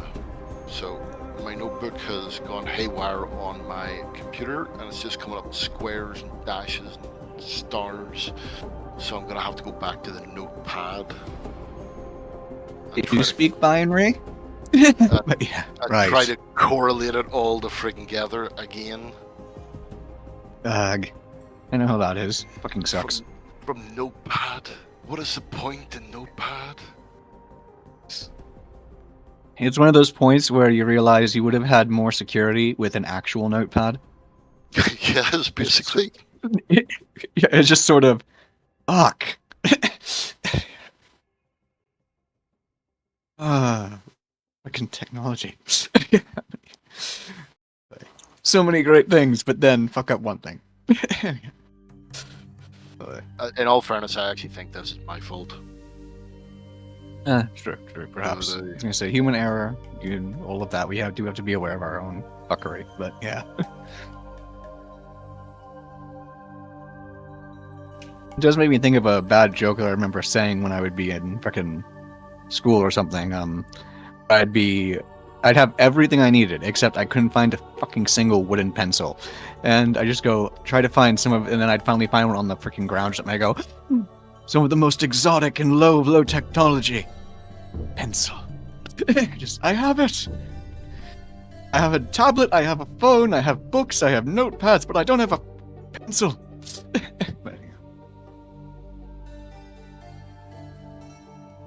And then we also need to, while we're looking at some of our character sheets and what we've got at our disposal and may be using, and hopefully prepared for, obviously, when Morton comes back and whatnot, need to find out if Boyle's secretly trying to kill us. No, joking. Why would I try to kill you? I kind of assume that. Sorry? I kind of assume everyone's trying to kill me. It's the safest way to be. Fair enough. It is true. I do think of, in a darkly funny way, one of the moments when, I think it was when Caleb, you were one of the first moments you were your new character, and we were trying to get out of the area before the other Inquisitor showed up, and I was having to try and monitor basically him with worries about the infection, whether or not we had the antidote in time, trying to get to the lockdown and still speaking with you and introducing you to what we were dealing with. And once we got to the dark alleyway, he just went, well, I see what you're gonna do, and I went, wait, what? No, that's the opposite of what I want to do. What? Sort of, does he always do this? No, not Whoa, do what? The situation is... That you're going to kill him? No, he's got a scratch. Well, what's a scratch? It's a long story. Alrighty, let's Are you like actually like interrogating him? Like just discussing stuff that happened? Alrighty, let's start the game up again. We're essentially discussing stuff that happened, but you want just to before you do, go ahead, Morton, what is the XP for a new character? The XP is now 24,000. 24. Okay, cool. Cheers. Oh, right, yeah. Trying to get the tally back, since sadly his notebook decided to not note any book. Oh no, this is for Or my book new any note. character. Oh shit, right. Well, Character's backup gonna be fucking character. frightened. Yes. Dark joke I made about a cartoon animated Neo freaking out about not wanting to be the leader. We're is starting the game. coming back Yep. in my head. Go for it. No, we're there. Go. Alright, here we go. Okay, so Fran's going to lean forward and say to Boyle, okay, so run through the last fight you were in with us from the start to as far as you can remember. All right. Brief So cliff notes. we drive up in the car. We get ambushed. We get shot by Xenos weapon. And we get attacked by these... And who was there? You were... I was. So was the battle, Demetrius, the assassin? Nova, I think her name is. Zeta Beta was not there. Neil was not there. I don't believe Nicholas was there. And I think that later... No, the sister battle and the other inquisitorial agent came out later. And so we arrived there. What We arrived with inquisitorial agent? Crap. What's his name? We met him. We just literally walked by him a couple seconds ago. Crap. Okay. Give me a second. I got this. I know people's names. It's fine. There was a large explosion. Did it happen at the beginning of the fight or the end of the fight? Large explosion. From a I gas don't- tank. I don't think I was there for that. I might have left by then.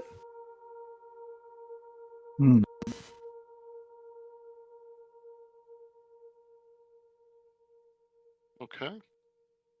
And where exactly were you engulfed by the creature? It was like in the car. In the car or on the car? In. I was using it to take cover from the shots, and it just jumped in through the door. All right.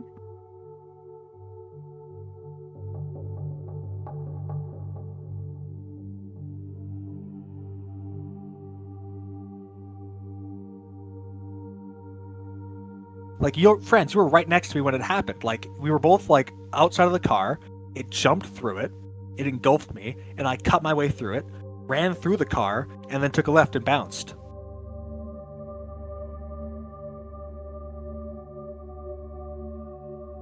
And with that, he's going to turn to Neil. And he'll actually look at one of the two-way mirrors. Put his hand up to his ear. Nod once, and then look back to Neil. And slight incline of the head.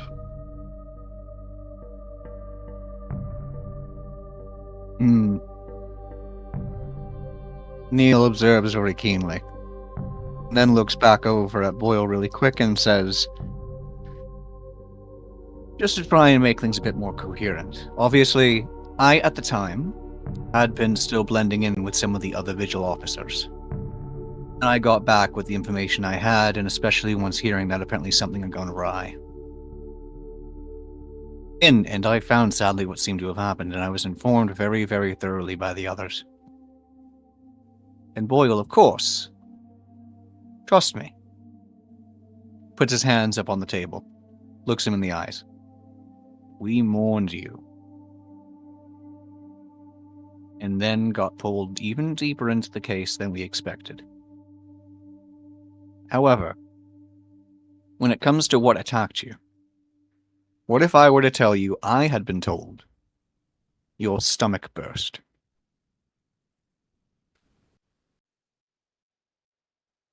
Then, okay, who told you that? And how do they see? Like, what do you mean my stomach burst? I'm told that you were dealing with more of a panic attack at the time. And that you were beginning to get bombarded with attacks, including something that caused some sort of small gush or blow to your torso in some way. Does that ring any bells? Okay, first off, I was going to panic, but then he looked at me. I saw his gun, and I immediately snapped out of that. So whoever told you that was lying. As for stomach bursting, All right. I have no clue about that. Like, I don't know where you got that from. If it was the same person, then I don't look like many other people. Like, not a lot of guys running around with red hair, and with this, he like taps his the acid on his head. I'm even more distinct. So, yeah, I have no clue who told you that. Boyle. He admittedly gives a little bit of a laugh before straightening himself out very firmly again, as if it was little to no issue in doing so, but still in a way that was very, very rigid, as he had. And then says, yes, you are very distinctive. However, looking over at the commissar, what can you tell us about, particularly, how you were attacked, and what you said about how you presumably made it out of the creature? How were you told you were found? And how were you told that you managed to get to the Medicaid at all, to the hospital? Well, as for Once how we I was were all gone. attacked, as I said, I was engulfed by the creature. As for how I escaped, I cut my way out through the other side, and I booked it. I got into a taxi, got to the vigil, and I collapsed on the steps. As for when I woke up, I was in a hospital.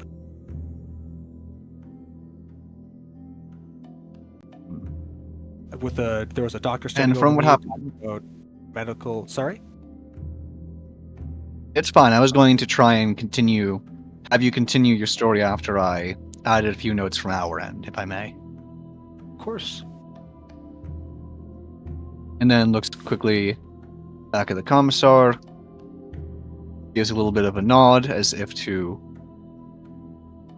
quickly, again, confirm or initiate something that he's about to get into. And it says, on our end, we thought we saw your body wrecked. These exact creatures we were told, if you even got a scratch from, then you could be infected by. I don't know if they told you that part. I was not. And then we had to quickly usher forward to the rest of the investigative scene we were trying to get to.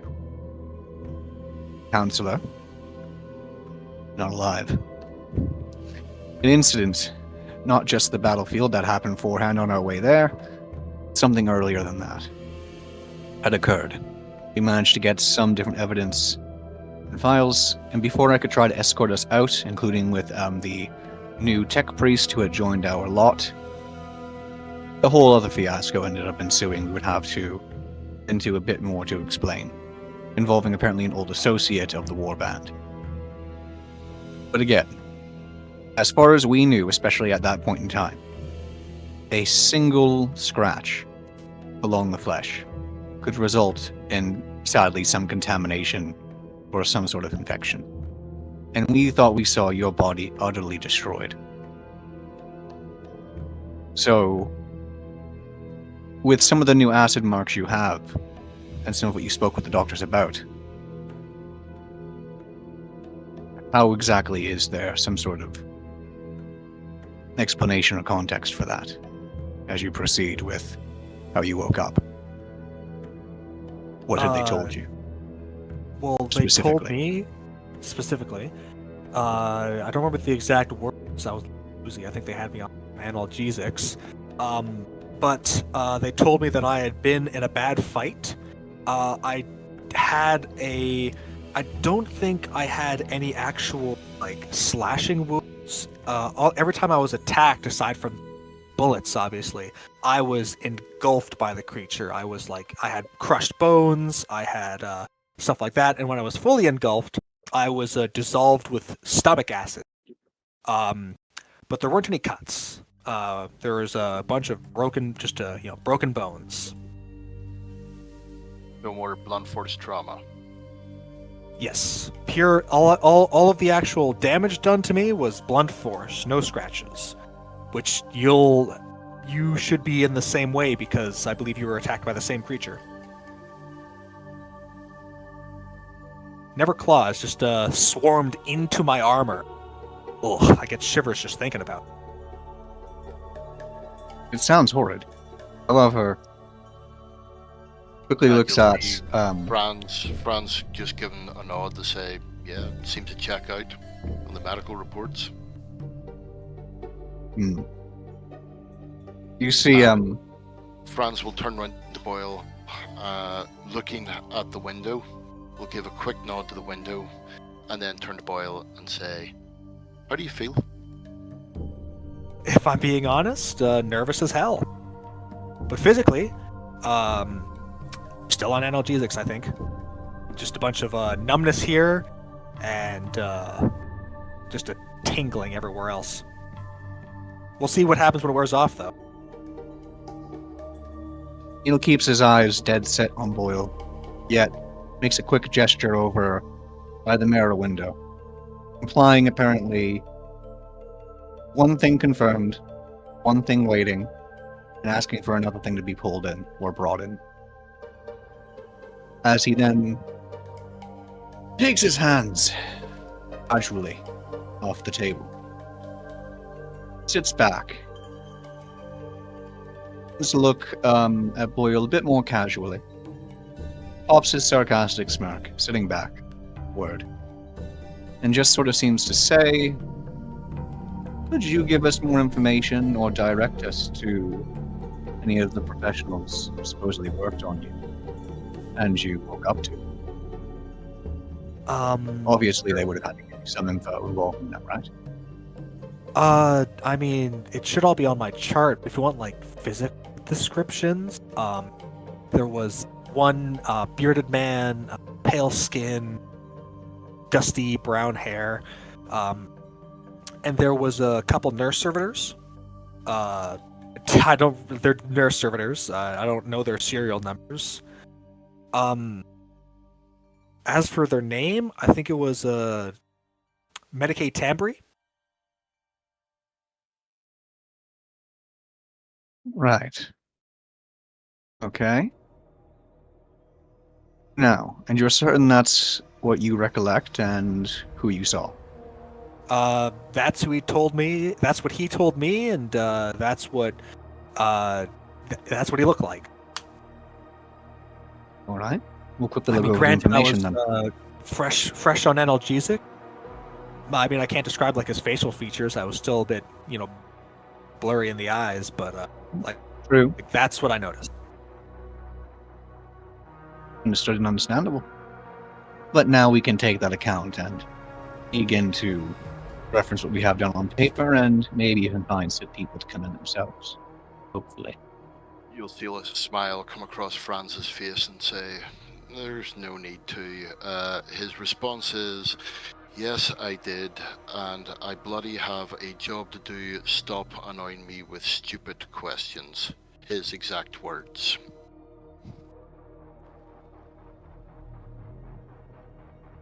Neil at first seems to have his face go down turn, looking more so at his feet or the floor. And then you hear a creak as it is immediately kicked back, sliding over the floor. His boots popping right up in front of Boyle's face nearly, as he then seems to lean or playfully push his chair back and goes, now that does sound authentic, doesn't it? Lets out a little bit of a laugh, to then let his legs go, put him back on the floor, land properly straight with his chair, looking at Boyle with a smile on his face. You are definitely Boyle. Hearing that, Boyle will give a sigh of relief. He smiles. I'm glad you agree. And then Whether or not you're the exact Boyle we knew before, though, we still have to find out. And then, as he sees the big sigh of relief, Franz is going to lean forward and say, you might want to keep the relief. You might want to enjoy that, and then we'll impart their conversation with the, what do you call it, tech priest to him. yes.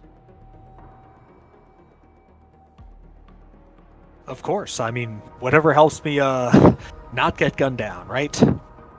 And the kind of like he's like still smiling, but it's a little tighter. And he sort of gives a nod and says, is there anything else I can answer? No, I'm fine. Now? Well, Yeah. for now. He looks over at Neil. Sorry. Neil looks over at Boyle. Gives him again slight, just a little bit of a, with his finger, sort of piff up of one of his curls. And then gives him a pat on the shoulder. And says, for now, I think we're good. All right. Boyle goes ahead. However, now, but then interrupts and says, however, now, standing up from the chair and beginning to walk around the table, goes, we're going to have to tell you about a lot of bad.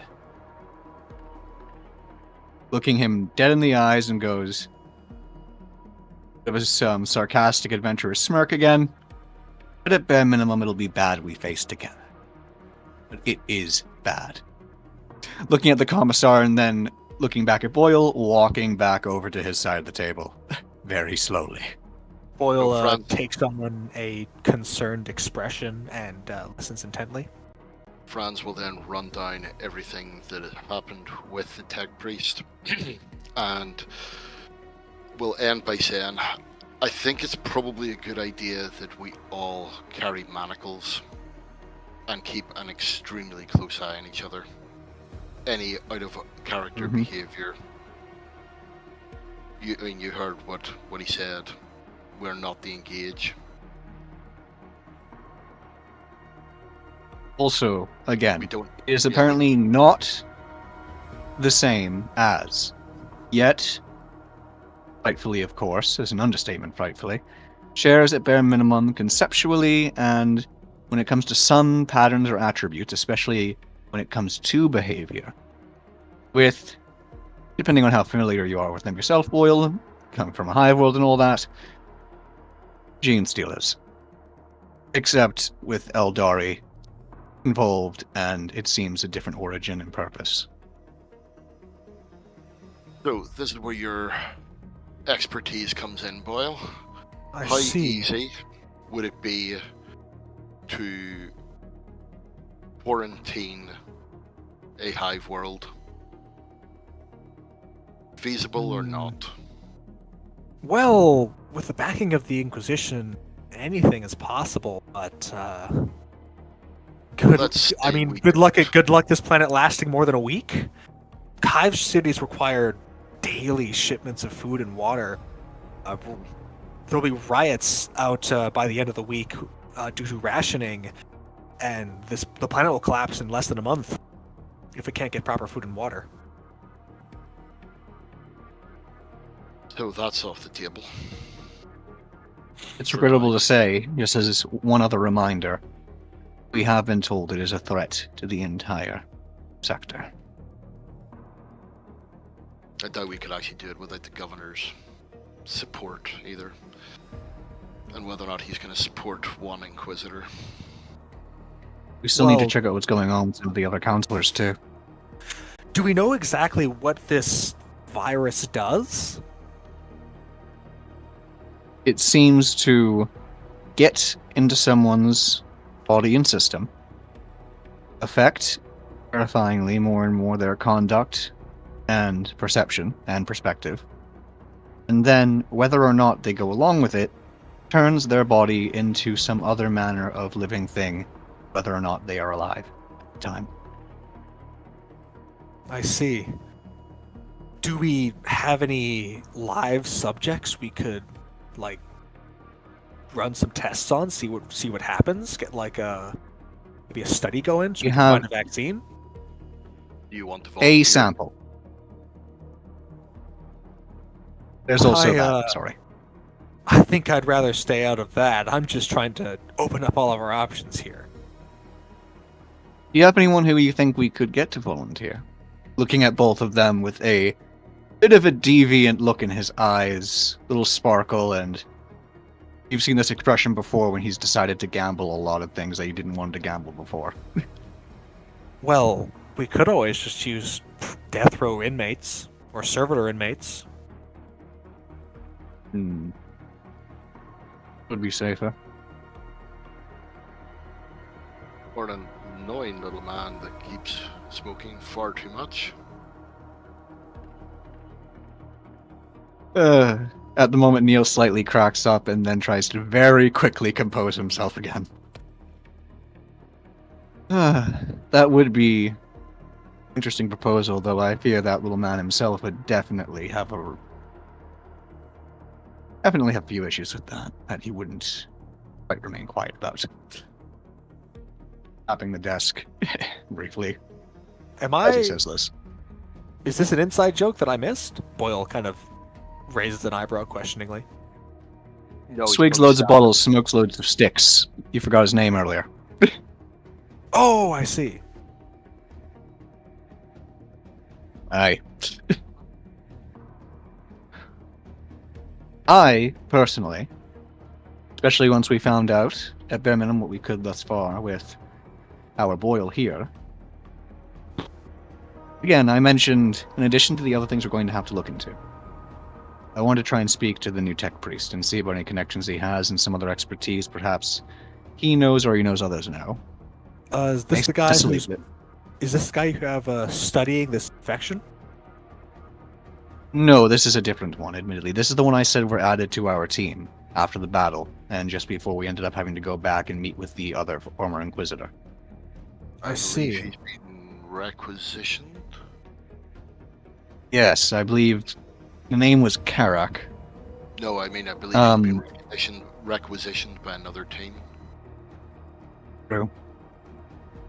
Unless we can get a hold of ZB. At the moment, I'm a bit uncertain. Well, I want to look into some possible future equipping. Rightful equipping, but still equipping. We may be able to do in future. Especially with what we know right now. I need a lot of info on especially cybernetics. So make a note if you can of it. When it comes to gathering info, I am, pretty good at running through archival stacks. I could give it a shot. Just tell me what you guys need. I think we're going to require...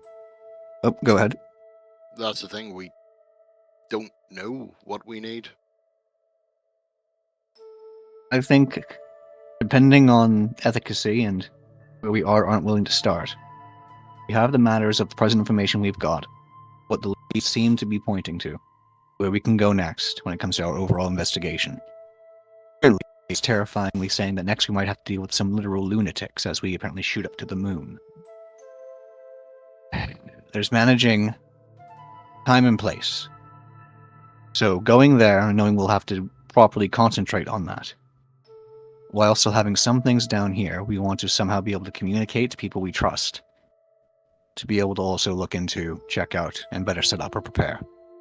We especially need preemptive measures for a lot of the different ports. I think those are our main three. I know that this is a bit weird coming from me at the moment, but you guys have been medically scanned for this infection, right? Yes. And you're both clean? I didn't get touched, thankfully. I'm very... Part of my look as I want to into, as I said, equipping and cybernetics and availability on tech involves actually some ideas that might be worth at bare minimum checking out to try and make certain we can better ensure none of us get too touched by these things going forward. I don't think going in just half caught, and especially considering the situation with any flesh being exposed, even with clothing, even with armor, effectively naked, really.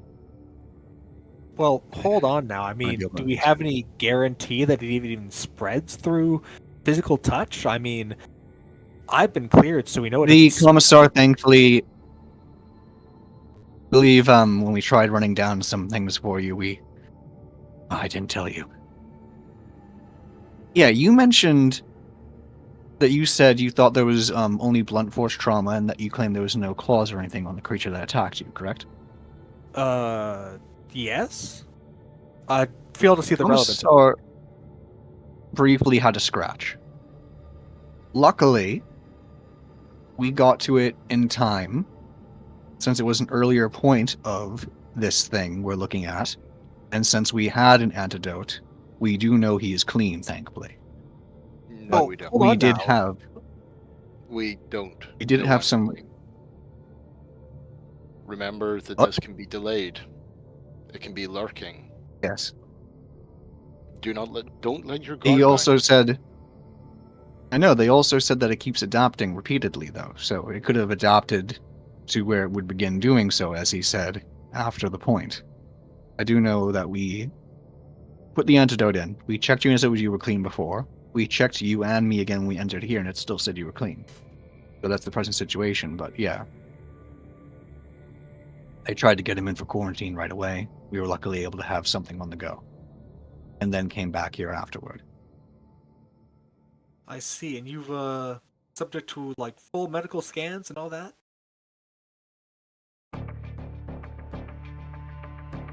Again, I have, and I was told he did when coming in with me, but they took him to a different room. Well, I Arms? mean, I'm not exactly the best state to be questioning people at the moment, so alright, I'll take your word for it. As for moving forward, I don't think we should risk the infection potentially spreading to the moon by us being. I think that right now our main priority should at least keep it, figuring out some way to like permanently cure this infection. And I think that the only way to really do that is to attempt to cure people. Weren't there 2 infected Well, again, people in the church? I had contemplated, depending on efficacy, making certain we have 2 different control groups and testing exposed specimen of organic and mechanical varieties, especially based off what the tech priest said. There's risking trying to capture one of these things alive and probably quarantine it. There's purposefully making certain we have easy to capture someone or something we set up and leave there to get nibbled. And those are the main options we have. I could go farther, but they wouldn't be as useful, generally speaking. Well, Looks not over at the commissar. necessarily. Well,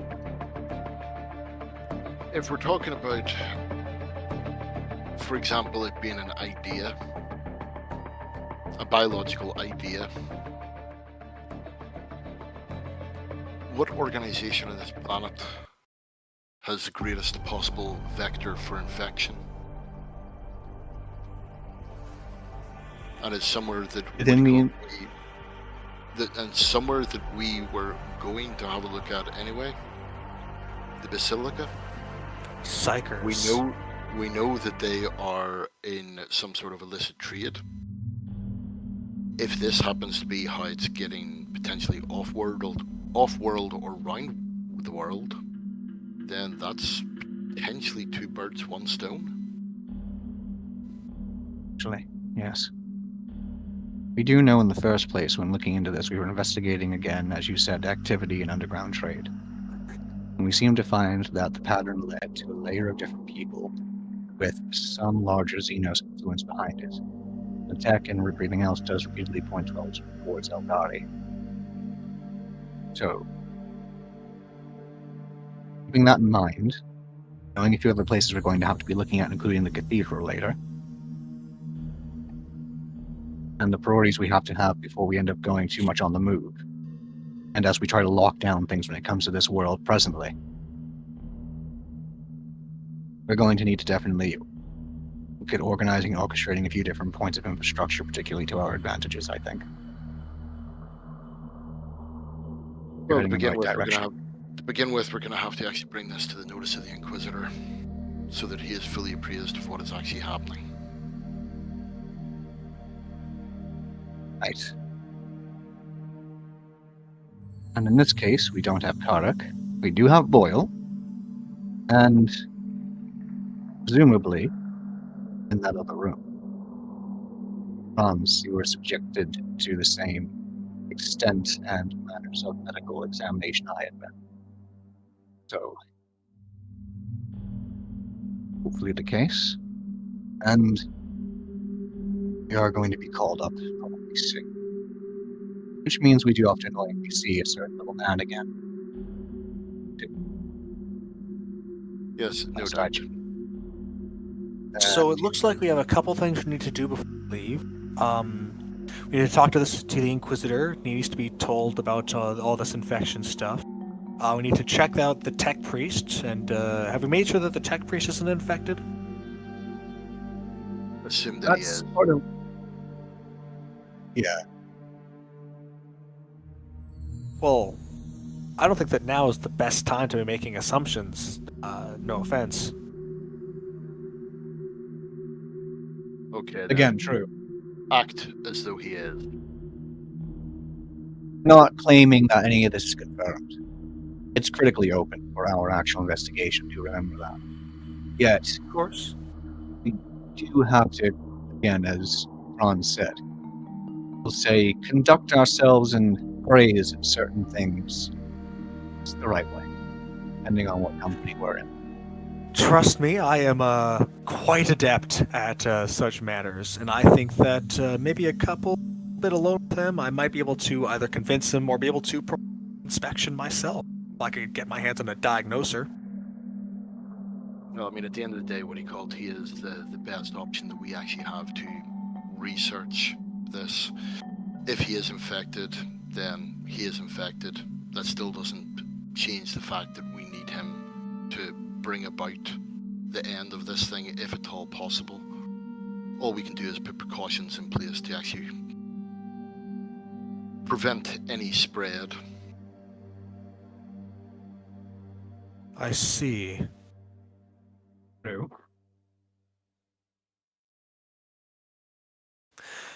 I mean, I mean, at this point in time, I believe that this whole planet is infected. If you want me to be honest. I worry about what I've heard when it comes to the word Terminatus. I was hoping we could do whatever it takes to evade it. The bare minimum in this first case. Yet, Which is why I would definitely prefer some sort of airburst pathogen to destroy it. And if that we happens could to create something that's a couple of million Yes. people, well, that's better than the alternative. well, even if there was an air, even if you did create one, the hive cities are so layered that it wouldn't even reach the mid layers. I know. there could be multiple different locations for a burst to be made. You have to have something that could properly and equally, at bare minimum, grow and adapt. Be able to pick up some sort of pacing, maybe, to then more rapidly counter and outrun what we're presently seeing. Well, issue is, maybe if whatever it we- was the dark age of technology, we might have something like that. But regretfully, again- we are instead in the golden age of the Imperium. What at the moment, I do think of, though, even when I say that, even in such a case, we were told the thing itself is adapting. And that's across way more than one line or stream of exact cases when it comes to who and what this is running across. So we take that exponent, and possible, but it would be really difficult to make certain whatever we make will be up to date with wherever it is once we do.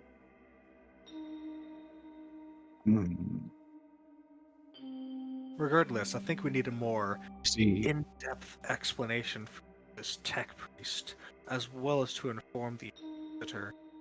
Aside from that, is there anything else we can actually do to check for this infection? there's a few things, but not many. Well, there's already what I suggested. And right with- now, the main. Oh, sorry, I was My going to say right now, the main. You're more than fine. But yet, again, as one more reminder, supposed expert we have, apparent expert we have, is a more and more sleep deprived, and very, very, it seems, stubborn, either terrified and or fanatical tech priest. Well, that's most of them, what I've seen. I'll go ahead Yes, and give but him in a this talk, case, and Boyle will stand up. Do you know where he is? I am warning you from what we saw, as he said. First went on about making certain there was no contact, and then he started hugging and cradling it. I'll be sure to This- not agitate him. Same is. Yeah, this isn't exactly what we've seen from ZB, or what we saw with Karak. This seems to have a bit of deviation or anomaly to it in his behavior. Well, you know how tech priests get with their pet projects. I'll be careful. And with that, Boyle is going to walk towards the exit of the interrogation chamber. He puts his hand on the just quick, but before he does, he turns around and raises an eyebrow. Unless if there's anything else, I believe we have work to do. Just keep the good warning in mind. I'm going to try and see about getting contact with other tech priests we know, speaking about possible further equipping and different cybernetics or experiments we can try to run based off the information we presently have in the sample, admittedly me and the commissar mentioned from the crime scene, to run through. Then I know the commissar is going to have to perhaps lead us in trying to see about lockdowns, transport. We'll have to address what we're going to do going forward with this. See the response from the Inquisitor. And with this, you'll see Franz step up, go straight to the door, open it, and basically just walk out. Does anyone else walk out through the door, sorry? Boyle would have just been standing there seeing you walk up. He opens the door for you and gives you like a nod. There's nothing else, then let's get to work. And Boyle will slip out the door and oh, sorry. Where is the tech priest? You won't hear any response from Franz, who is currently walking up to a rather tall, pale woman with her mouth sewn shut, as it is, and the second that you actually see her, you will have a horrible, horrible feeling in the pit of your stomach. And will basically, he'll just up to her, and both of them will walk off in the same direction. Neil might be still sitting, but he kept his eyes on the commissar the entire time. Ugh, not a fan of that. I'm going to go ahead. Tells him, I can accompany you to the tech priest. I'll be right there. Sounds good. Just give me a second to get changed. And Boyle Understood. will walk up to the Inquisitor to like his And you see he'll give a bit of a deep breath. Turn slightly around in his chair. His fingers running through his curls and his palm firmly over the entire half of his face. Says, just let me know when. And then seems to be, again, physically very healthy, and mentally or cognitively he's checking out very well, yet seems again anxious and possibly very tired.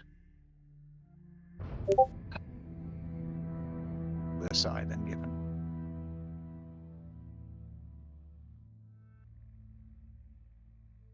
After like re-equipping himself, garbed in the Vigil's armor, and with his long lads now on his back, his pockets underneath his carapace plate, Boyle will walk out of his room, pulling on one of the gloves to make it a bit tighter. All right, let's go ahead and give our old friend a visit. Neil stands up, seems to be covering himself in nearly full higher-ranked carapace, but it's certain he's carrying, instead of yet wearing, a helmet on his side and under his arm. As the las pistol clearly out and prepared to be able to grab. Other compartments he could try to get into, but cannot see what may or may not be in them. As he then seems to collect himself, look at Boyle, and put on a much brighter face than you know he had 5 seconds ago.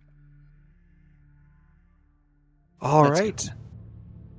Let's do it. And with that, Boyle will head off to the data loop. As you approach, the double metal door is locked. Bright orange lumen illuminate the long hallway. There are small emblems and symbols put up by the Mechanicus. As you approach the door, you will hear this deep humming noise from the machine. The doors will whiz and slowly turn as they open.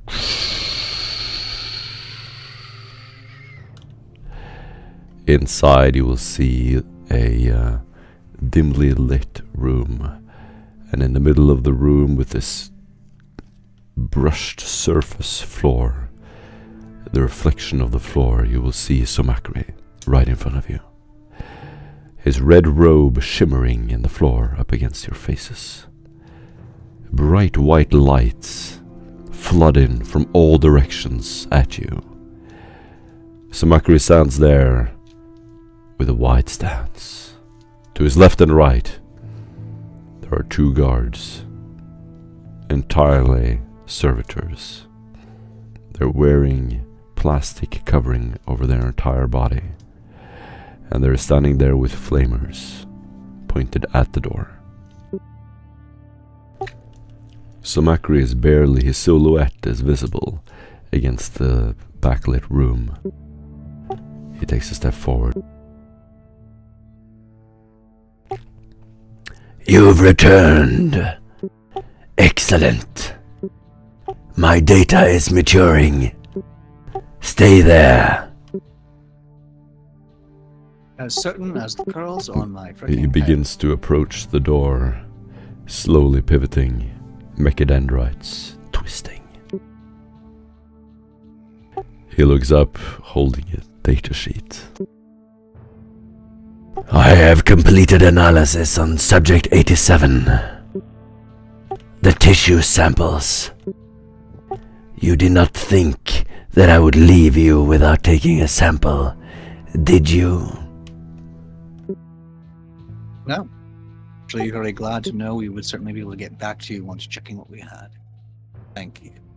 With a bit of a He looks at sort you, of Boyle. while His one eye begins scanning your body, Boyle. Exposed to live strain resonance for hours. Investigated under sterile warp blank conditions. The results are divergent.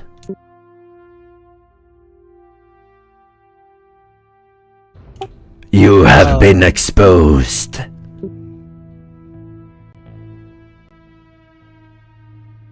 And what? How about now? He looks at you, and you can almost sense a maddening intensity under his robe. First, it is not a virus. I have done further research on one of my subjects. It mimics the vector traits of infection, replication, spread, cellular restructuring, but it lacks key vital hallmarks. No capsid, no RNA signature, no mutation drift. It is selective. It does not infect on contact. He leans in, and his optical mechadendrite starts humming and zooming in. It chooses carefully. Neil's eyes slightly flash a bit. And he goes, most intriguing. When you say it chooses carefully, do you mean it chooses who to infect, or it chooses who to replicate? Or what parts of someone to go for within their coding. It is very critical that we isolate those that are important to us. It will not infect someone unless it is of use to them. Some biological units also display complete immunity. Random. No genetic markers. No immunity titters. As if their cells do not interest it. He shuffles That is the datasheet. Others, Quick question if healthy, strong, physically inert. They fold within hours. And then he looks up at you, Boyle. but only after prolonged proximity. As if the strain waits, learns to shape its target, memorizes. His red eyes shimmer as they look up at you. Can it be made to forget? Boyle looks back with a face of polite inquiry. His one mechadendrite displays a hololithic image. You will see 2 overlapping DNA spirals. One of them slowly fades or starts to wrap around the other, almost like a web. This is infection, but it is also design. The Xeno strain is not just adaptive, it is intentional. It requires contact, but not of fluid or tissue. That is not enough. It requires contact of self, of mind itself. If I may, Neil beginning to take a bit more interest, while takes 1 or 2 steps back, looks more directly at the tech priest and begins engaging a lot more blatantly. Did we tell you, admittedly, about the crime scene we had seen? Recently, when it came to apparently the death of an official who was attacked.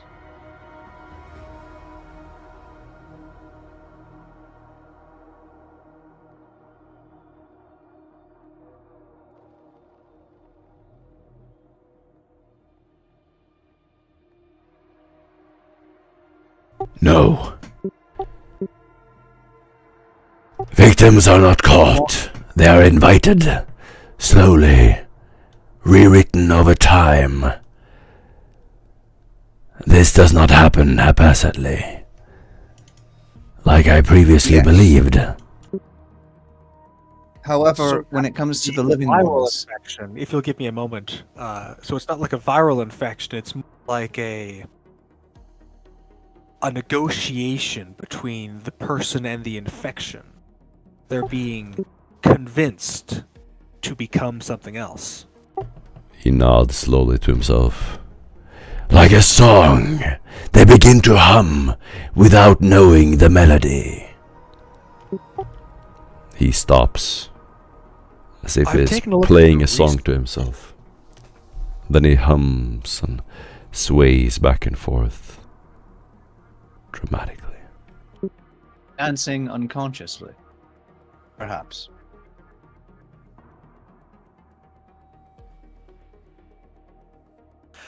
I've taken a look at your research, and I can't help but notice that, and Boyle will take a couple steps closer, holding the data slate he was handed, that according to these notes here, perhaps if we had an Eldar Seer Stone, be able to notice a delay in their warp signature. Perhaps that could be a way of determining infected. He looks Or at least your those who are notes. convinced. Intriguing. Not a final settlement, but a crude test nonetheless. If the entity knew that we were investigating it like this, it could adapt, but it would require it to have the sufficient synapses to know what we are doing. Indeed. A simple mind would not be able to perceive our test before it happened. But something like a human brain, it would be able to prepare in advance, and it would know our test, and be able to nullify it. In that case, we must act quickly. As soon as we can get as many test abilities as possible, we'll be able to at least use multiple and perhaps adapt faster than it. He nods. Most critical, the infected must spend sustained time with an active source. Proximity matters. The pattern begins only after shared exposure. He looks at you, Boyle. This implies that the infected will try to find each other so that the infection can spread, or at least so that the, shall we say, inducted can be further convinced by one of their kind. It says that they found you after 70 hours. That is more than enough time. You're saying that I have been turned. He looks down, nervous flicker of his eyes. Looks back up at you. If I were to tell you a number between 1 and 100, would you be able to guess?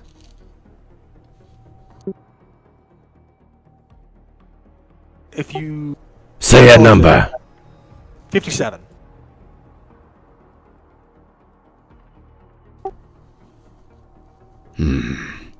I will have to research a better way to test this. It implies premeditation. A guiding will. We must learn how it thinks. He walks up to you, Boyle, and he begins looking into your eyes. How it thinks, how it functions. We must study it under pressure. We must expose it to tense situations. Interrogation. Test various approaches.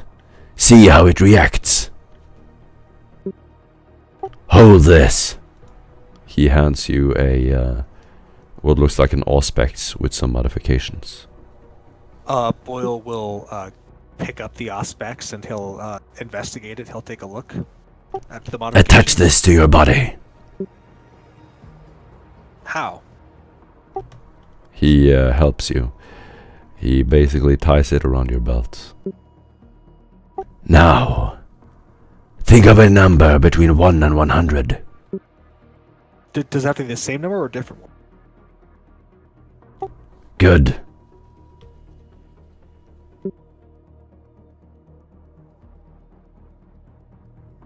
He just says good and looks at you, staring at your eyes. Boyle looks a little confused. He's not quite sure what's going on, but he is he's confused, but he has this he's interested. Now give me the prime number of 16. That doesn't make any sense. A prime number is a number that only multiplies into itself and 1. So 16 can be divided, so there is no prime of 16.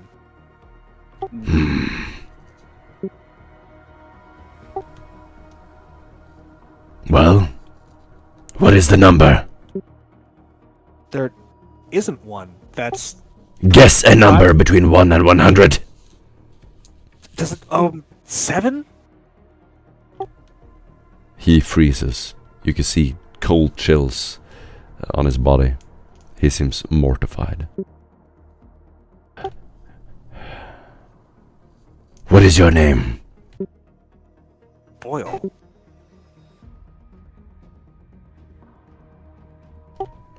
His eyes hover slowly back to the rest of you. You do not become infected because you are weak. You become infected because something wants you. And wants you. Perhaps it is up to you to determine whether he was wanted. Can you guess a number between 1 and 100? Boyle asks.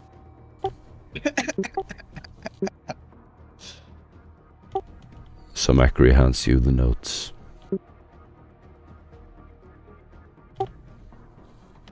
Then he rushes back to you and presses your chest, Boyle. Say a number between 1 and 100, now!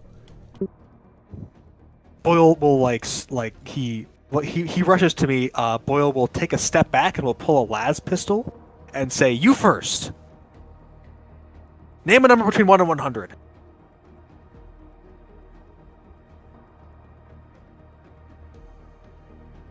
I will give you 3 seconds. 3, 2. Neil clamps Well, down like, on the we'll data. glance You see over the to Neil. servitors with flamers go walk closer. Step aside, agents.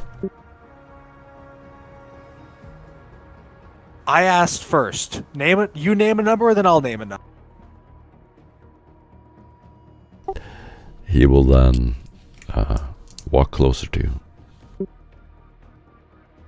Boyle takes another step back. 1. Got it. Pi.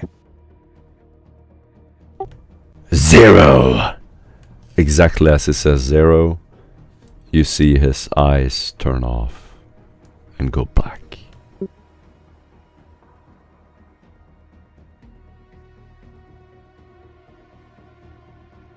Now do a willpower test, Boyle. All right. While seeing this, Neil again begins to try to find a way to position the data pad. Okay. So he'll have it on his You person. see the tech priest suddenly erupt with a some kind of energy weapon from his back. And I want both of you others to do a perception test. Flat. Perception or awareness?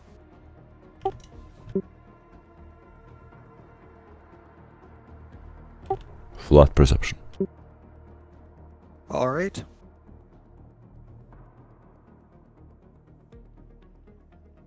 I think I'm going to spend my Aaron? inspiration. No, not you, but Aaron? I'm not there.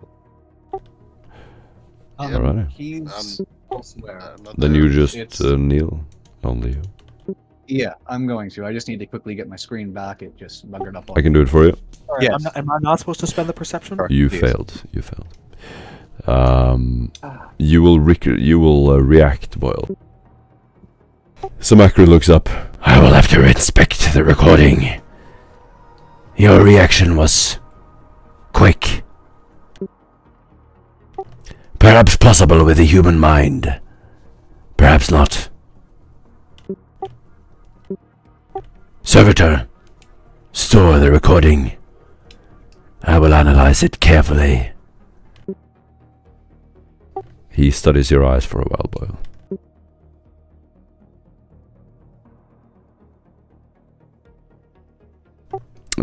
He looks at the rest of you. say. His reaction was not unusual. Possible with the human mind.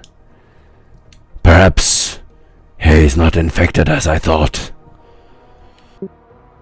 I should hope so. Last I checked, the only people who've ever called Boyle useful is basically us. Oh, well, thank you for your vote of confidence. I greatly appreciate It's a sarcastic and coy smirk on his face. Sarcastic. But I cannot make any final conclusion. You do not become infected without some sign. There must be a way. He storms back to the data loom. Servitors Or he does. hesitate for a second and then follow him.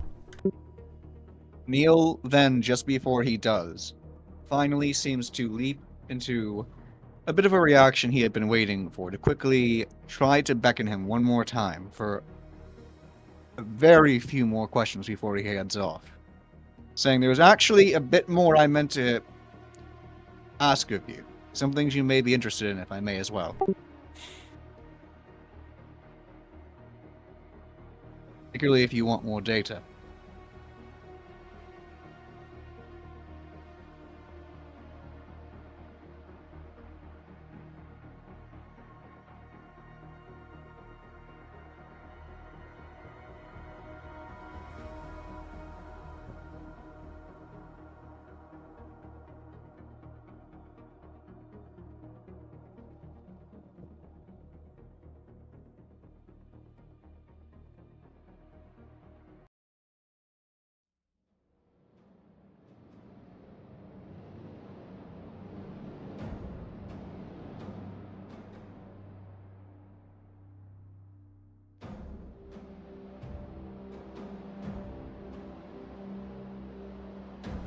And the doors shut with a hiss.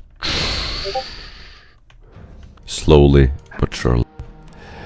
As you're left standing outside, the servitors can be seen walking towards Samakre. The data loom slowly rotates. As he gets up on his throne, you see him put in the data slate with a recording. The light fades, and you're left in the dim light of the lumen in the hallway. And again, All alone. there are good and bad ways. Look at this situation. More questions than answers. Looks down quickly at Boyle. Let's get that plug off you. And then begins to Right. sort of pat his friend down and says, we still have some more places to look. Begins to direct himself over towards where the Inquisitor may be, and to try and look around and see if the Commissar is near. As he, knowing Boyle is right by him, takes a very, very stern march forward down the hallway. Well, hold on a minute. Shouldn't we take a look at some of his recent research? I'd like to do a little bit of cross-referencing with some of his sources. Oh, believe me, that's one of the main things on my mind. Neil says, while not even looking back at you though yet, still looking directly forward. I'm eager to do so. Yet, then looks back. I want to first check whether or not Franz and his special company seem to have gotten much results themselves, and to make certain we're around for when we're going to try and brief the Inquisitor, whether that be before or after we attempt to find some of the other tech priests to speak with and inquire on. Better look into this research. I believe you would generally, but we do need to make certain we know where each other are as we proceed first, anyhow. Hopefully. Fair enough. Yeah. Before we leave, Tech Priest, would you mind just giving my data slate some of your sources? I'd like to take a closer look at your research if possible. He'll raise his voice slightly, directing it to the Tech Priest sitting up on the now rotating data loop. The door is closed and it does not hear you. Leave you me. Now? I'm worried that one's not coming out. I see. Raises Well, that's one eyebrow. Yep. Looking down quickly at Boyle, and then with his head gesturing over to the side, turning around and saying, let's first see if we can find the Commissar. And then begins walking down the hallway promptly in the direction of where the Inquisitor would be. Awesome. You march straight into the central control room, sorry. And you will see the Kane, the Archconfessor, standing there. And you don't expect the Inquisitor to be there. But then you see him around the corner as you walk into the room. Meanwhile, scanning, attempting to see the Commissar, manages to catch and lay his eyes on the Inquisitor himself there. He's looking around again, see if he can spot Prawns nearby.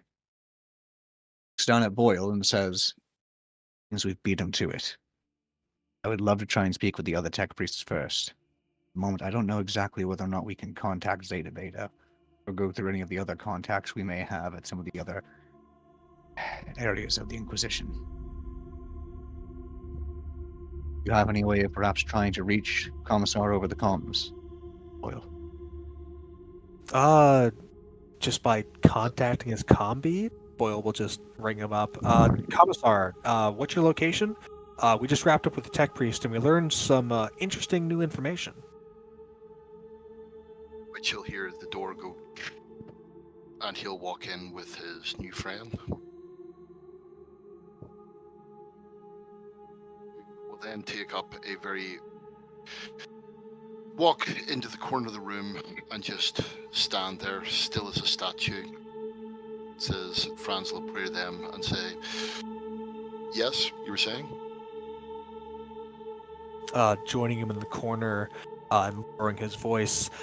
The tech priest believes that this infection will spread more the more that the are exposed to each other. Like an idea, they can be convinced, sort of, kind of get my drift. It's like propaganda. The more that they're exposed to it, the more they'll think a certain, and also, be changed physically. That has me leading to believe some sort of psychic propaganda, basically, like convincing people to turn traitor as they're exposed to it. Neil interjects really quickly. It seemed he was very, very concentrated and keen on trying to find a way to check patterns of thought, and especially to correlate them or not with patterns of behavior. Especially was very keen on putting a plug apparently up somewhere very unpleasant for poor Boyle. It was just on my belt. No need to make it weird.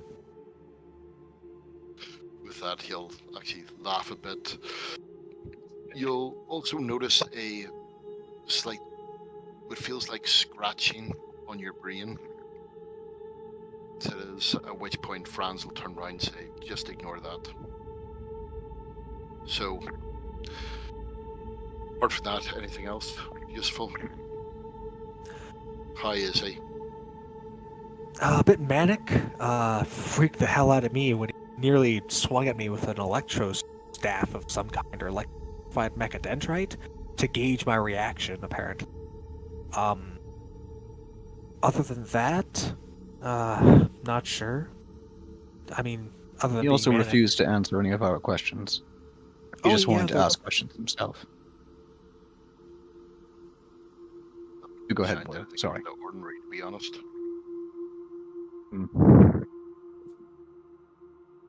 So, I am wondering about... Oh, do go ahead. Sorry. So, I'm assuming that he still has the vial close to his heart. Funny thing is, I didn't see a vial in there. He might not have had it on him, but he was blatantly, it seemed, trying to conduct things from where we left off. He was very promptly coming in, out of the area. The moment he thought he had what he wanted, and the moment he seemed fed up with any of our games, he immediately took him and his flamethrower-wielding servitors straight into the other room. Door locked, no response.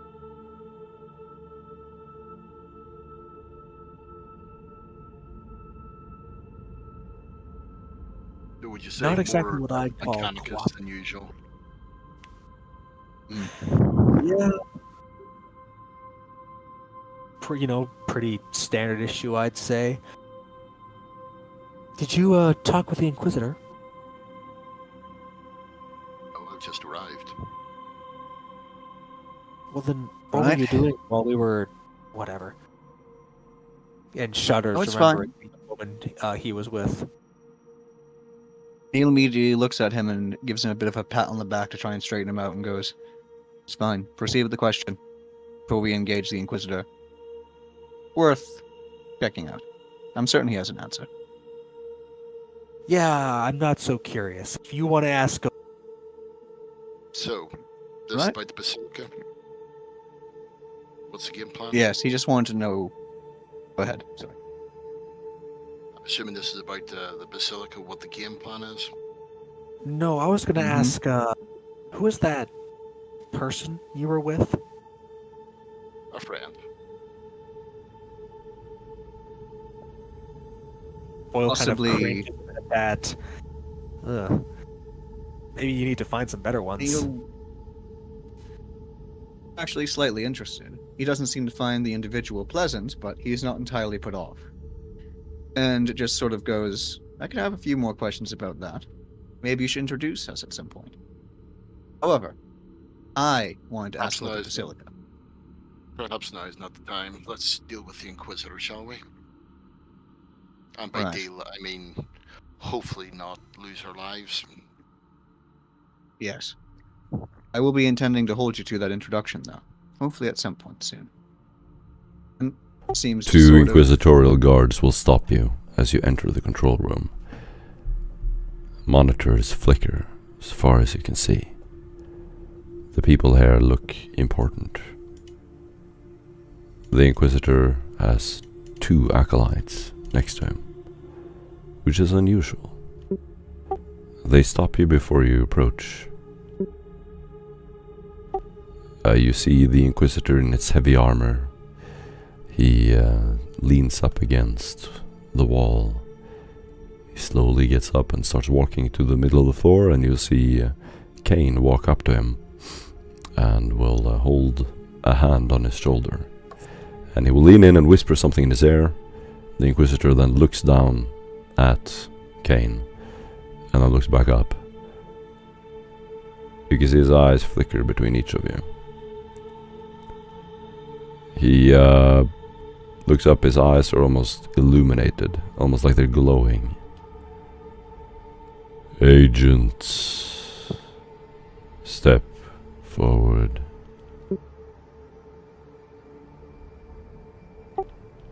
With a deep sigh, throwing his shoulders back, Franz will take a step forward before kneeling. Boyle does as well, mimicking Franz's movements. What have you Seems to snap found hips. of the pandemonium? Have you found a way to stop the storm? At present, we have not found a way to stop the storm, but we believe we are on the right course to. There, however, is a other factor that seems to have raised its ugly head, which may lead to complications. It seems we are now fighting a war on 2 fronts.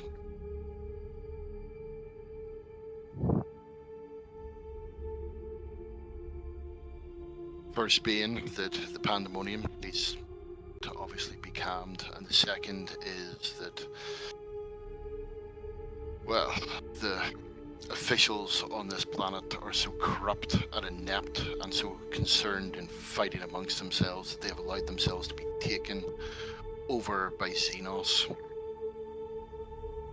which now seem to be potentially infecting this planet with the goal of potentially infecting the system, if not further.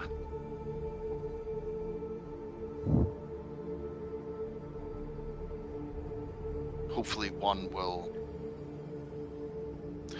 cancel out the other, but if not, then we would seek your guidance on measures that may need to be taken.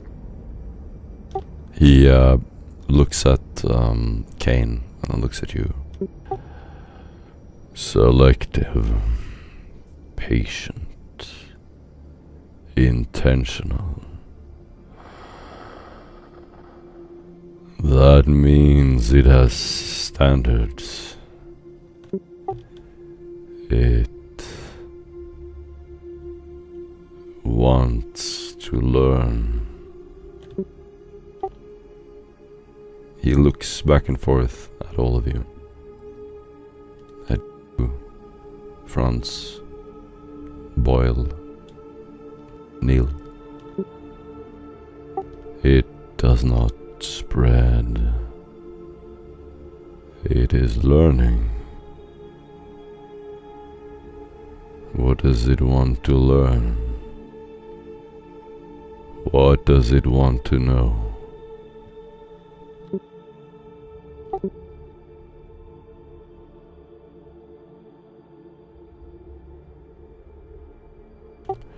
That's when we find out. Answer to that question, but we can certainly teach it what it doesn't want to learn, and that is fear. That is worse. He looks down. Couldn't contagion is blind. This chooses. Map every exposure, every room, every hour. If it is looking for a host, we need to know who it is still watching. He looks up at the agents and they nod faintly. If I may, your lord, I think it's pretty evident on what its goal is if it was looking for something within these halls. And he will look at the Inquisitor and look at Kian.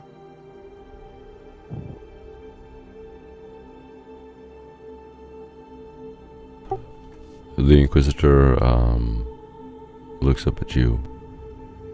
He just stares at you for a few seconds. Good. Let it lurk. Everything worth hunting eventually hunts back.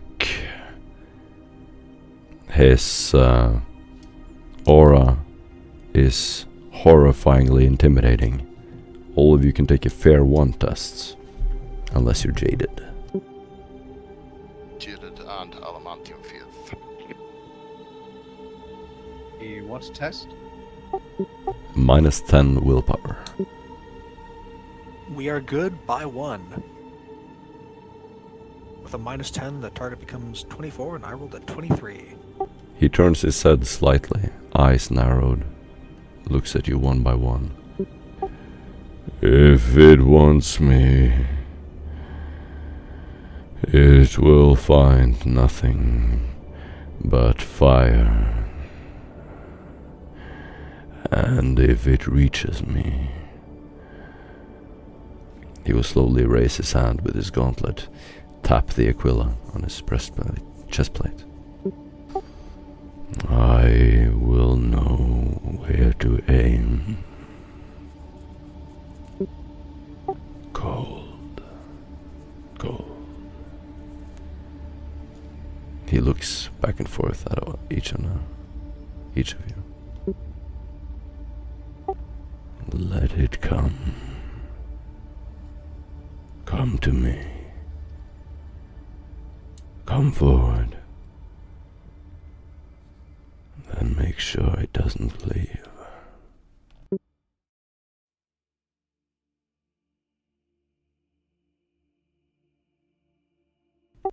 You look for it. You hunt it. It is not hunting us. Is that understood? Yes, my lord. Boyle will say. His eyes are locked onto the Inquisitor's boots. His head is lowered in deference, and he will ever slightly gaze.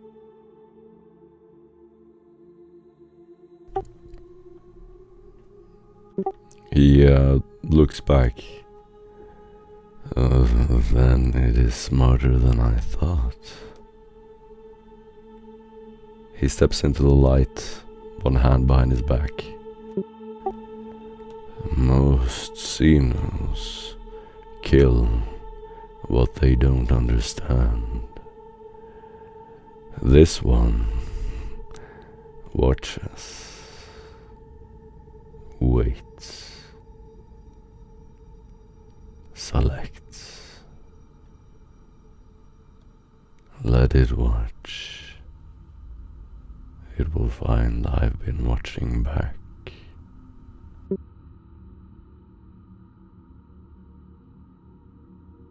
You can see a expression of concern on Kane's face.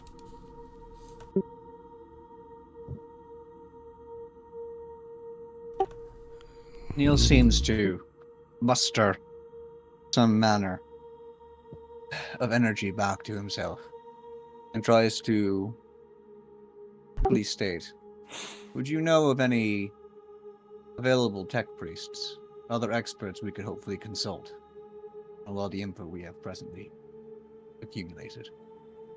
My lord. Kane steps forward with a sarcastic smile on his face. The Inquisitor then walks up to you, Franz, and he will lean in and whisper in your ear.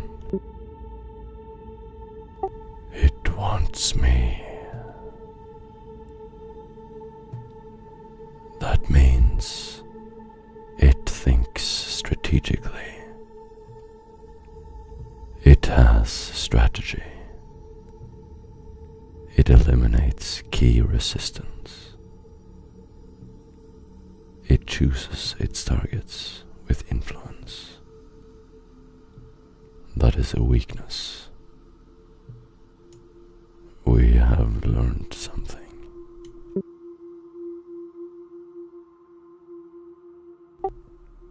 Keep learning. Keep studying.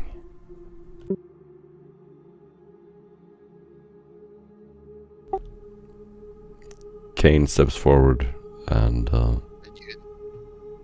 just before what you call it finishes, you can actually see Francis' eyes narrow, and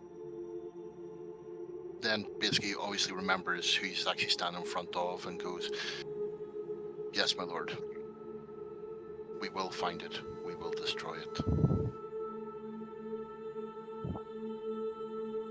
I have burned heretics who begged for the thing, now watching me. And I will burn it too. Even if I have to take myself with it. It will find only death here. His intimidating skull rises up in front of you, and the light again becomes visible around his head. Kane steps forward and looks at each and every one of you.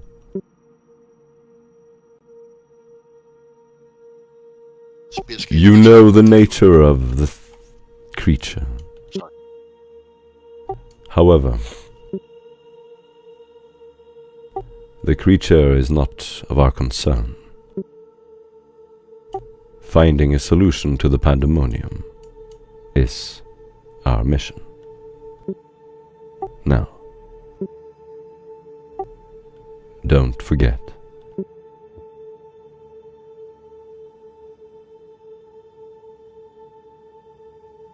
We are assembling the correct assets to hopefully deal with that in the very near future.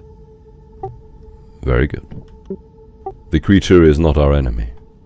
It is of no concern to us. And you'll see Franz tilt his head ever so slightly. And then go, "Where's my lord?" My lord, if I may.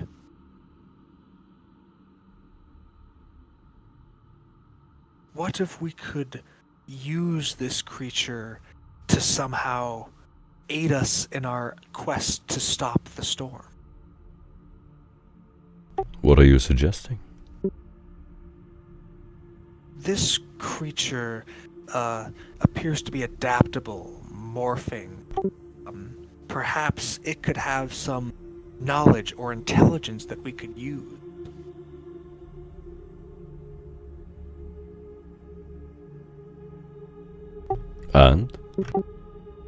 And if we can use it, is it not our duty to take all possible assets with us? You're suggesting we work with the Xenos? Not as such. I am suggesting that we take whatever opportunities are given to us by our glorious God Emperor. The Xenos do not provide us opportunities, only death. I apologize, my lord. I am but an unenlightened. And he sort of kneels a bit deeper. Interesting. We are the Inquisition. We do not make pacts with rot. He will take up his book and hold it to his chest. If this thing offers knowledge, it does so to corrupt. If it offers power, it's because it has already won. You see his gaze tighten firmer. This creature is nothing but a thief, a mind leecher, the lowest creature imaginable. Do you want to see the sector survive, or serve something else wearing its face?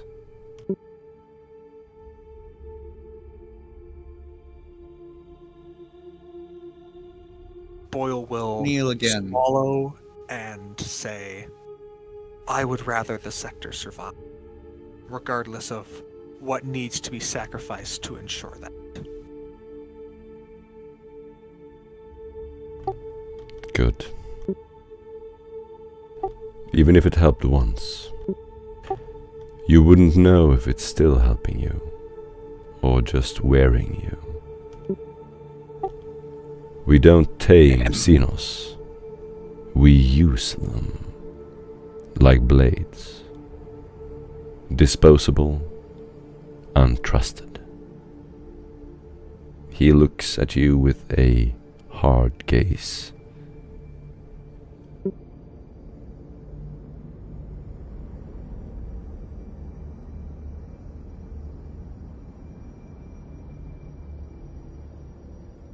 Neil seems to clear his throat promptly within the silence that begins to build. Well, if possible, my lord, only a mere part of future measures. We're wondering about ensuring we could isolate the proper figures, especially in response to the patterns we found, just as you pointed out, who it does or doesn't target.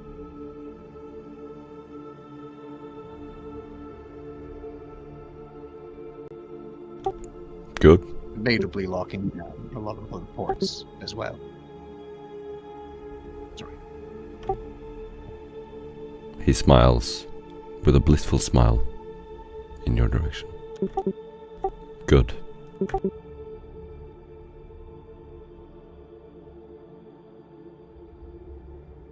Excellent then. Thank you, my lord.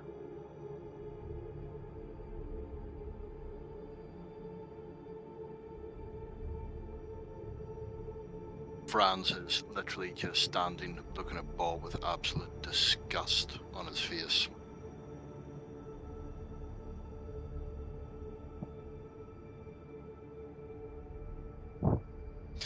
He will turn to the Archconfessor and say, unless you have further orders, my lord, I believe we have work that is required of us. Go forth, my warriors. Slay the enemy. In mind, in spirit, and in the flesh. The Inquisitor will turn around. You see his shimmering eyes just jolt away from you, almost mechanical-like. Franz will come to attention, give the sign of the Aquila, and do an about turn. And start walking out of the room. Boyle stands up, but rather than going to attention, he just quickly gives the sign of the follow after the commissar. He gets up somewhere around the same time, keeping himself held together, very erect, great posture, and begins to take a casual turn, looking strictly straightforward as he does, reaching back, point of being shoulder to shoulder with the commissar.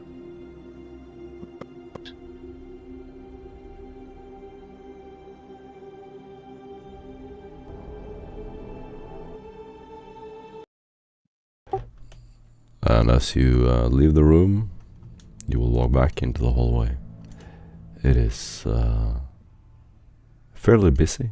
You see agents and scribes running back and forth.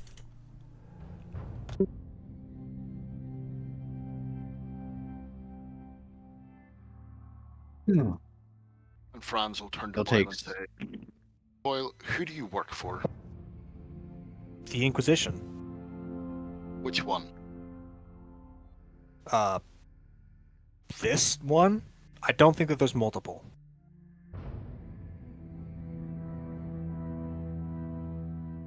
Sorry, let me rephrase that. Which Ordo? Ordo Xenos. So, why would we work with the Xenos? There are other sanctioned Xenos. I figure that if we could, like, gain some advantage... I mean, I think allying with, like, a Xenos... Do any of them want to destroy our Inquisitor? No, I don't think so. Did that But not we don't have any indicate- evidence that this Xeno wants to destroy our Inquisitor either. All we know is that it's trying to infect people and learn stuff and adapt.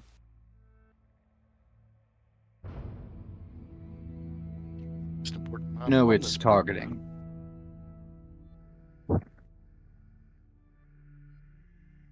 Sorry? Who said that?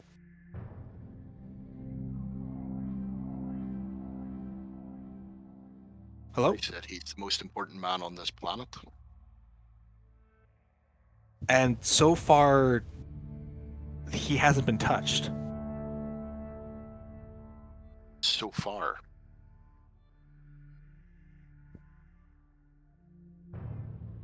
Alright, well, when the Inquisitor gets attacked, you'll have a point.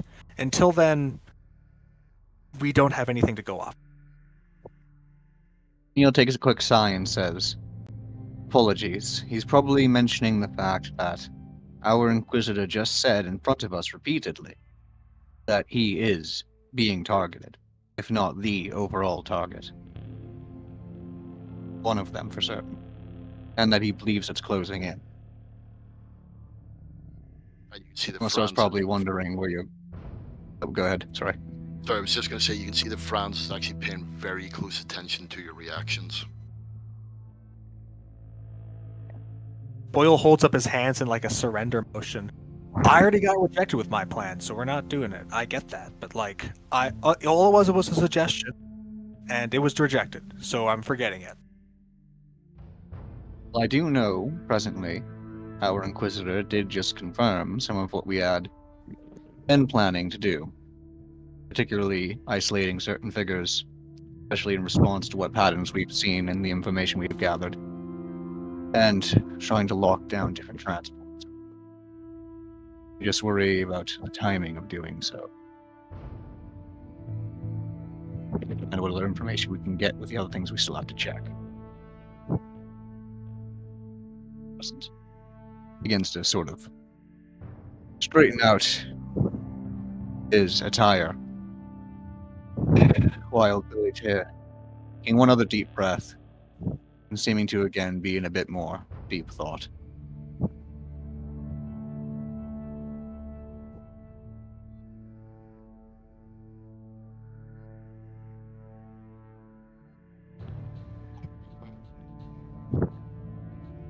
We do have 2 Inquisitional agents already embedded in the entourage of 2 of them. So if we contact them, they could potentially hold a stopgap. One of them being a knight is going back to a knight house. I can't really think of any place safer. So long as they're not already compromised.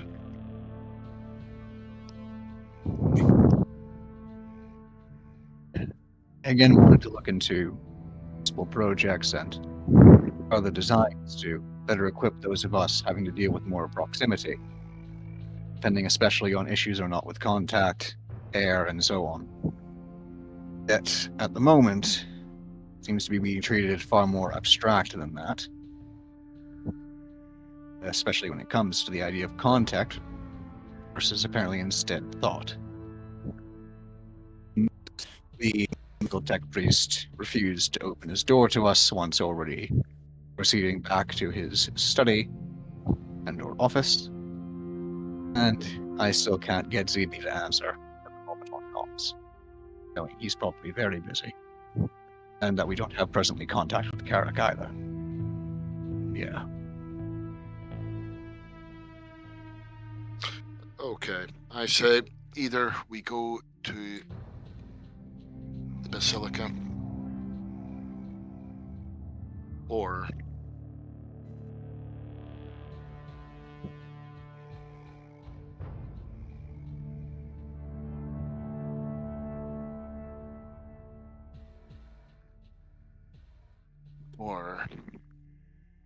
and you can see him sitting there drumming his hands against his fingers against his teeth.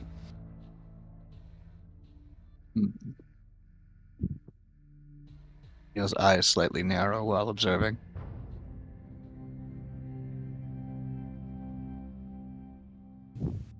Or we could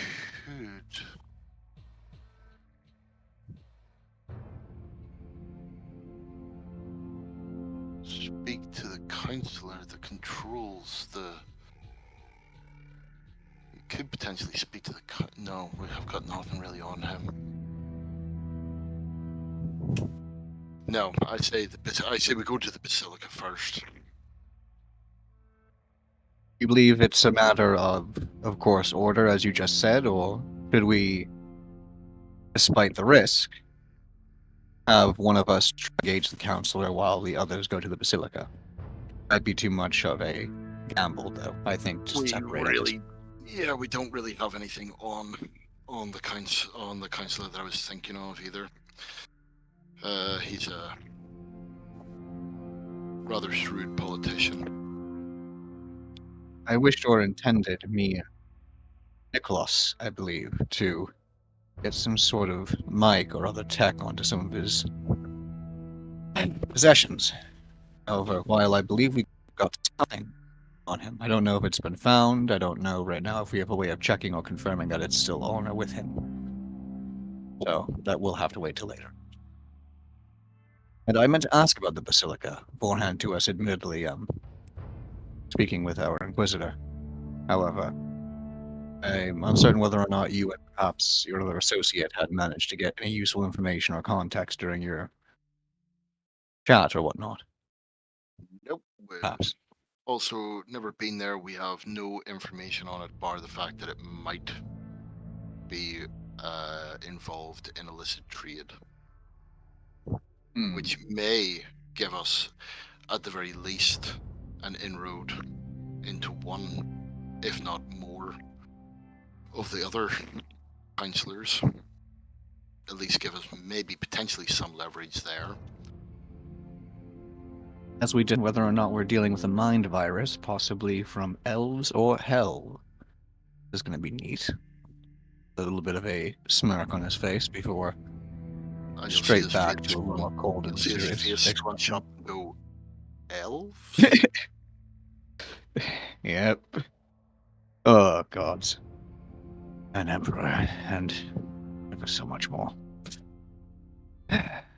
Yet, I still want to try and work on getting a future audience, hopefully something very soon, with some available tech priest we can trust, especially who is well versed in matters of cybernetics.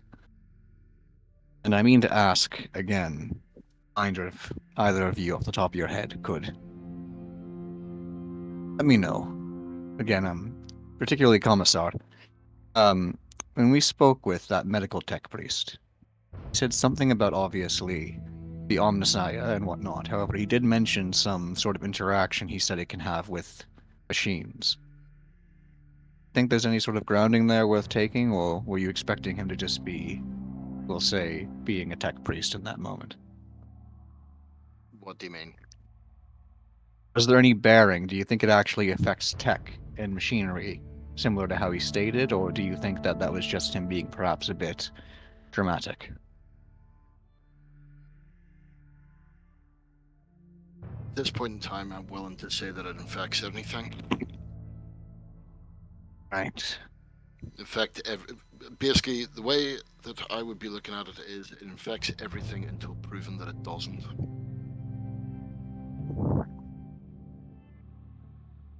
Sound just freaking cheery. Alright. I'm hoping if we can get any of the others, Plan for depending the worst, upon their hope for the availability. best. Hmm. So, I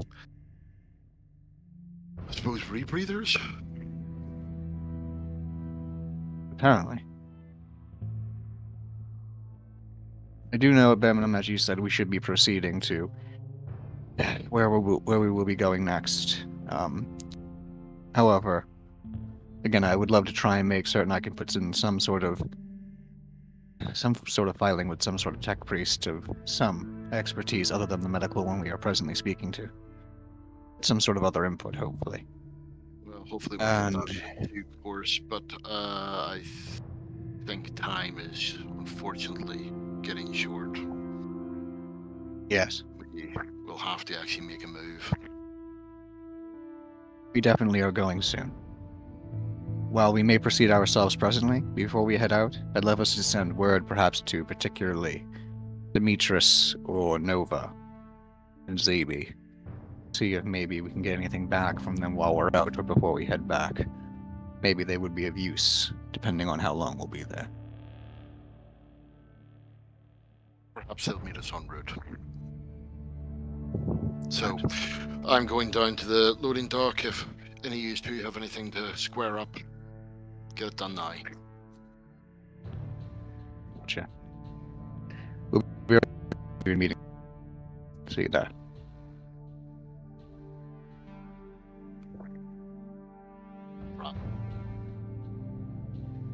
Awesome.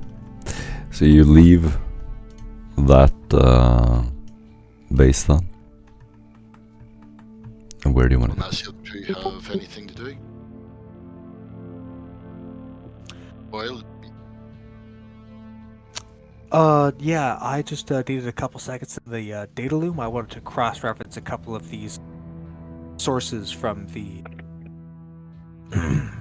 from the tech priest's latest research. I wanted to check on some stuff. Neil's going to make certain that... Oh, sorry. Whenever you try to approach the data loom, the tech priest will say that he's busy analyzing the evidence. The other people in the base are willing to talk to you.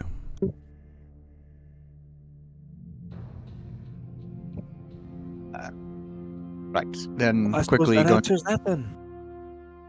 going over the equipment and information we presently have is going to try and make certain that things are presently up to, we'll say, top durability, that repairs have been made where necessary of something. Get back into similar garb and gear, and then make certain that we have some sort of compact reference to a lot of the data and relevant evidence we have put into our own actual info and into more one device than rather the multiple data slates we now have accumulated. Cool, so you make like a central file that you have all your info on. Alright, good. I'm gonna say it's handling that. It's going to perhaps look in the direction they'll be heading at, quickly look at Boyle. Well, I doubt we can steal more hospital snacks. Yeah, that's unfortunate. Boyle gives a smile. So, I suppose we're off to that. Where was it again? The Berta, Right, so who's I'm- what's it? Joking around. He says, looking at you really quick, he goes, however, there is one more thing we could check, possibly. Answer may be no, and we'll just head off right now, yet. Can we think of anyone we presently know who may be around? We can try to check who could be of use for backup or to take along with us. Maybe not Battle Sister. I don't know. Not certain what we're going to be encountering when we're going.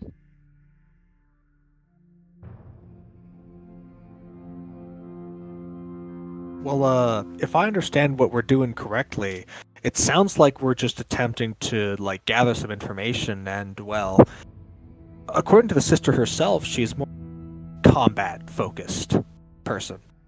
You know, I just have a creeping feeling. We already attempted to proceed to investigate death scene of a counselor, and ended up engaging in a large battle that eventually had an explosion in it. Just trying to make certain that we try to cover a bit more bases as we proceed, I suppose. Just in case. I don't know if maybe I'm being a bit paranoid.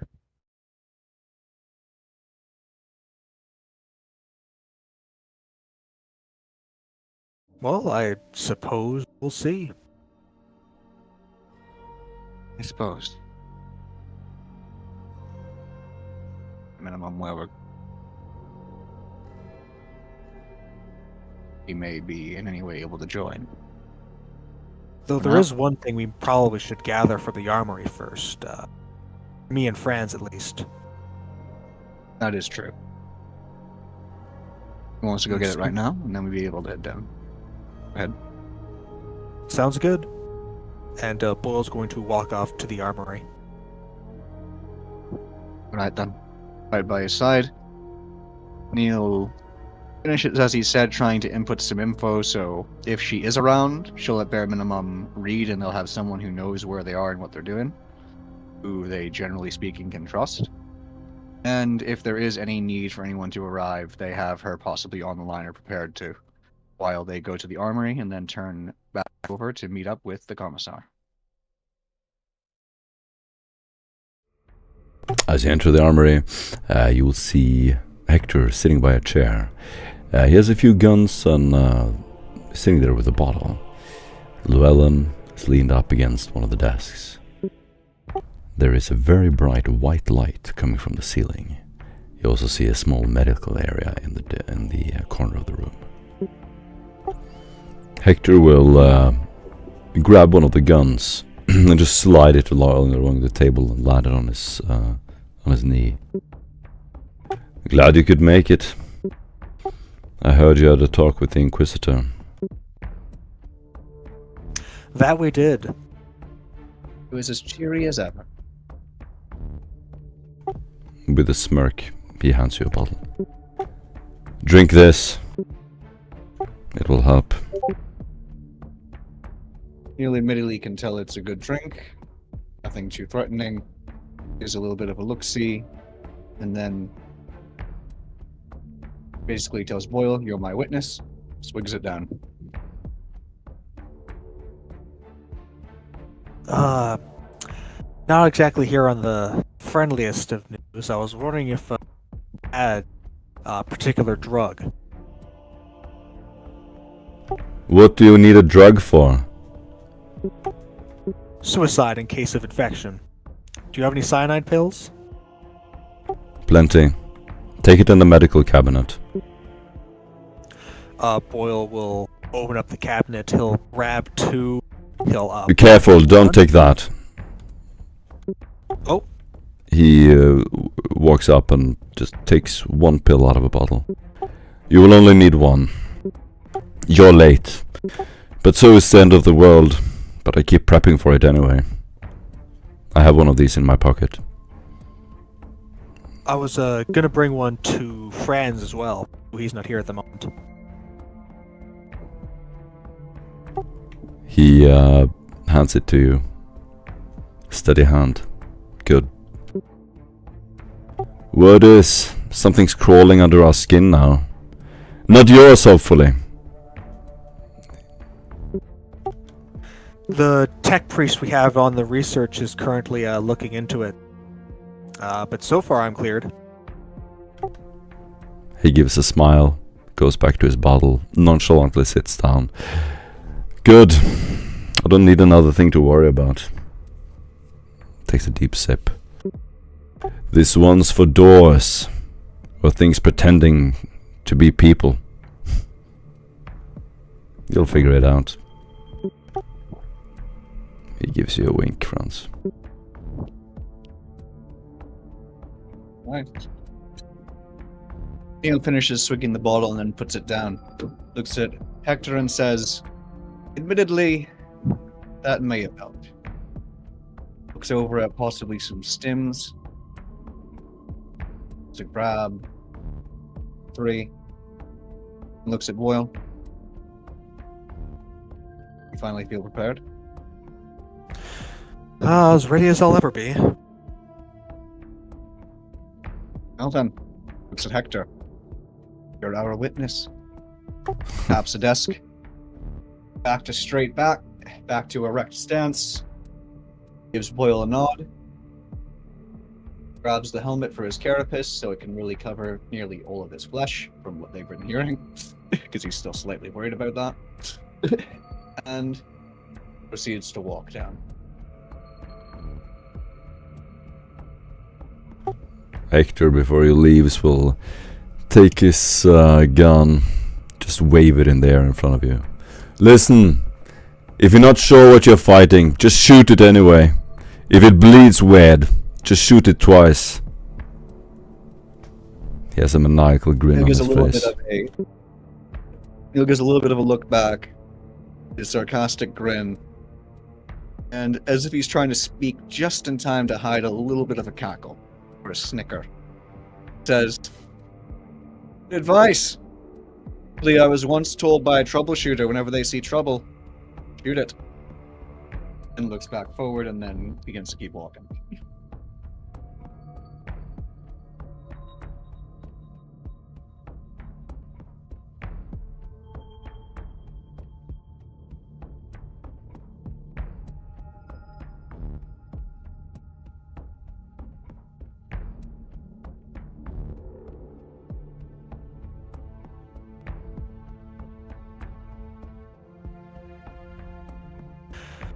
Meeting up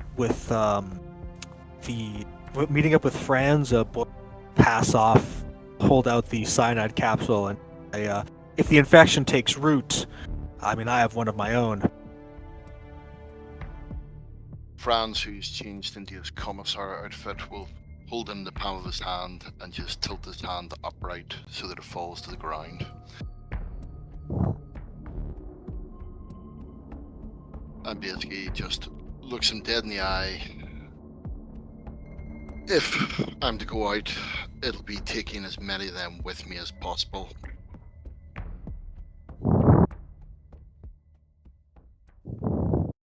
Boyle shrugs. I see.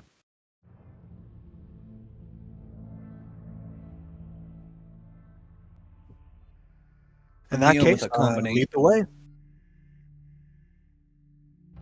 And Neil quickly with a combination of, it seems, again, professionalism, confidence, composure, but somehow a little, a noticeable but little trace, contradicting all of that, of some blatant worry or nervousness, some anxiety.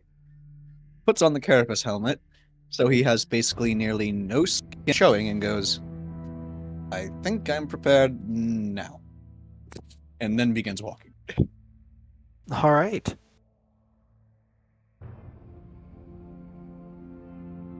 Okay, let's go. Tetricus, do you plan to join us and drive us about? As you look for Tetricus, he is nowhere to be found in the space, nor is Jericho. He does not respond to the microbead. This microbead gives it a slap and goes, well, who knows how to drive? Looks at Boyle, since that happened the last time. Yeah, sure. I'll take the wheel. I'll get the elevator cardboard pieces to reach the pedals. No worries. I'm not that short. I'm 5'10". And as Franz gets in the back, he puts his feet up in the front seat and says, "An officer doesn't drive himself about." Alright, so I'm assuming you go back down to the Grand Precinct main hall. And on your way there, you will meet Arbitrator Cyanan. And indeed, Tetricus meets you next to one of the big trucks, next to the Vigilites. What took you so long? You stayed up there forever. I've run out of smokes. We had a lot to cover. And a few unexpectedly long conversations. Looks over at the commissar, and then briefly looks back at Tetricus. And Franz will hand Tetricus 2 packs of glow sticks. Tetricus takes it, puts a hand on your shoulder. Thanks, old friend. I need him. He starts up the engine. You will begin driving out of the tunnel. And just as we're leaving, Franz will turn to Tetricus, who's in the front seat, and... So, Tetricus, what's your views on this thing wearing people's skin? Tetricus looks back. I don't think he wants to wear mine. It's old, wrinkly, and full of pain. I'm not worried. Franz will crack his arm and say, "Yep. I'm pretty much there with you." Sounds similar to a lot of insurance I've heard about. Yeah, I wouldn't worry about it. As you drive into the city, the district begins to open up towards the Desoleum district, as you see more and more high-rises and industrial buildings. Tetricus seems to just be driving around in a circle around the Grand Precinct.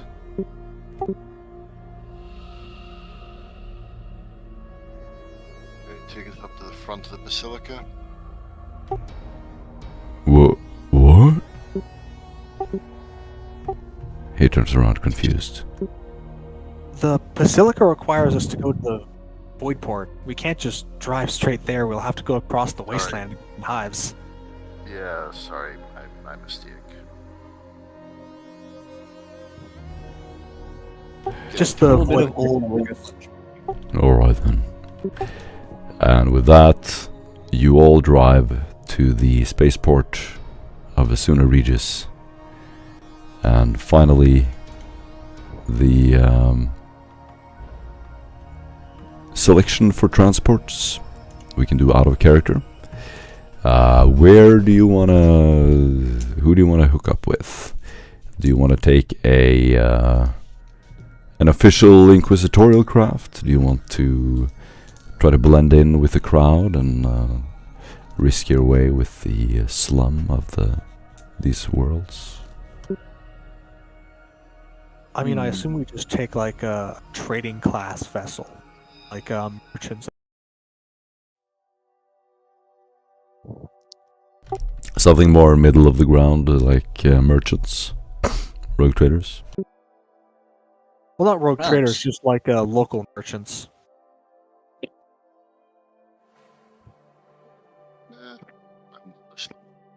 That we've thus far been, of course, blending in with, for the most part, good results. We're out of character now, by the way, so feel free to. Yeah. Yes, sorry.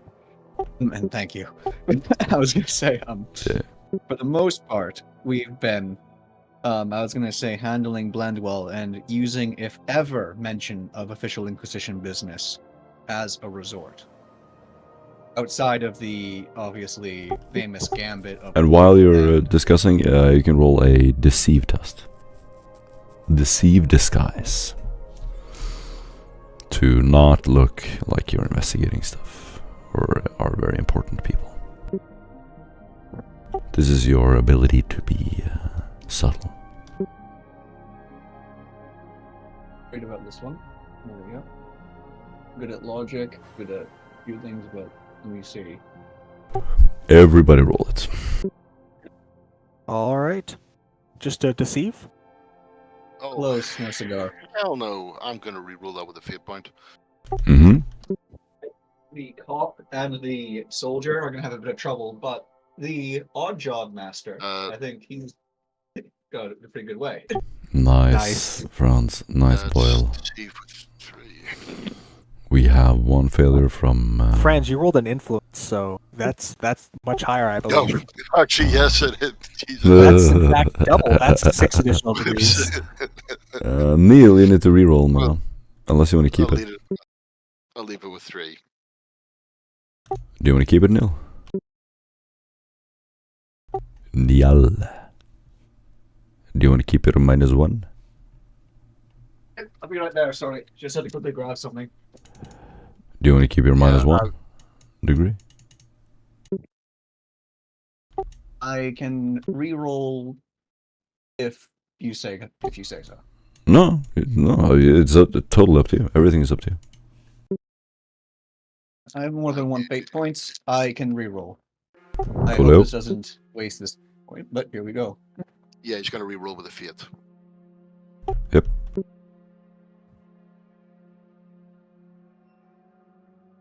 Right, see you one more time. Oh, close. Too bad. Worse. Okay, guys. I need you all to roll a 1d100, please. Random event die. Whoever rolls it first is the one that counts. So if you want to agree to who rolls it, agree now. 19.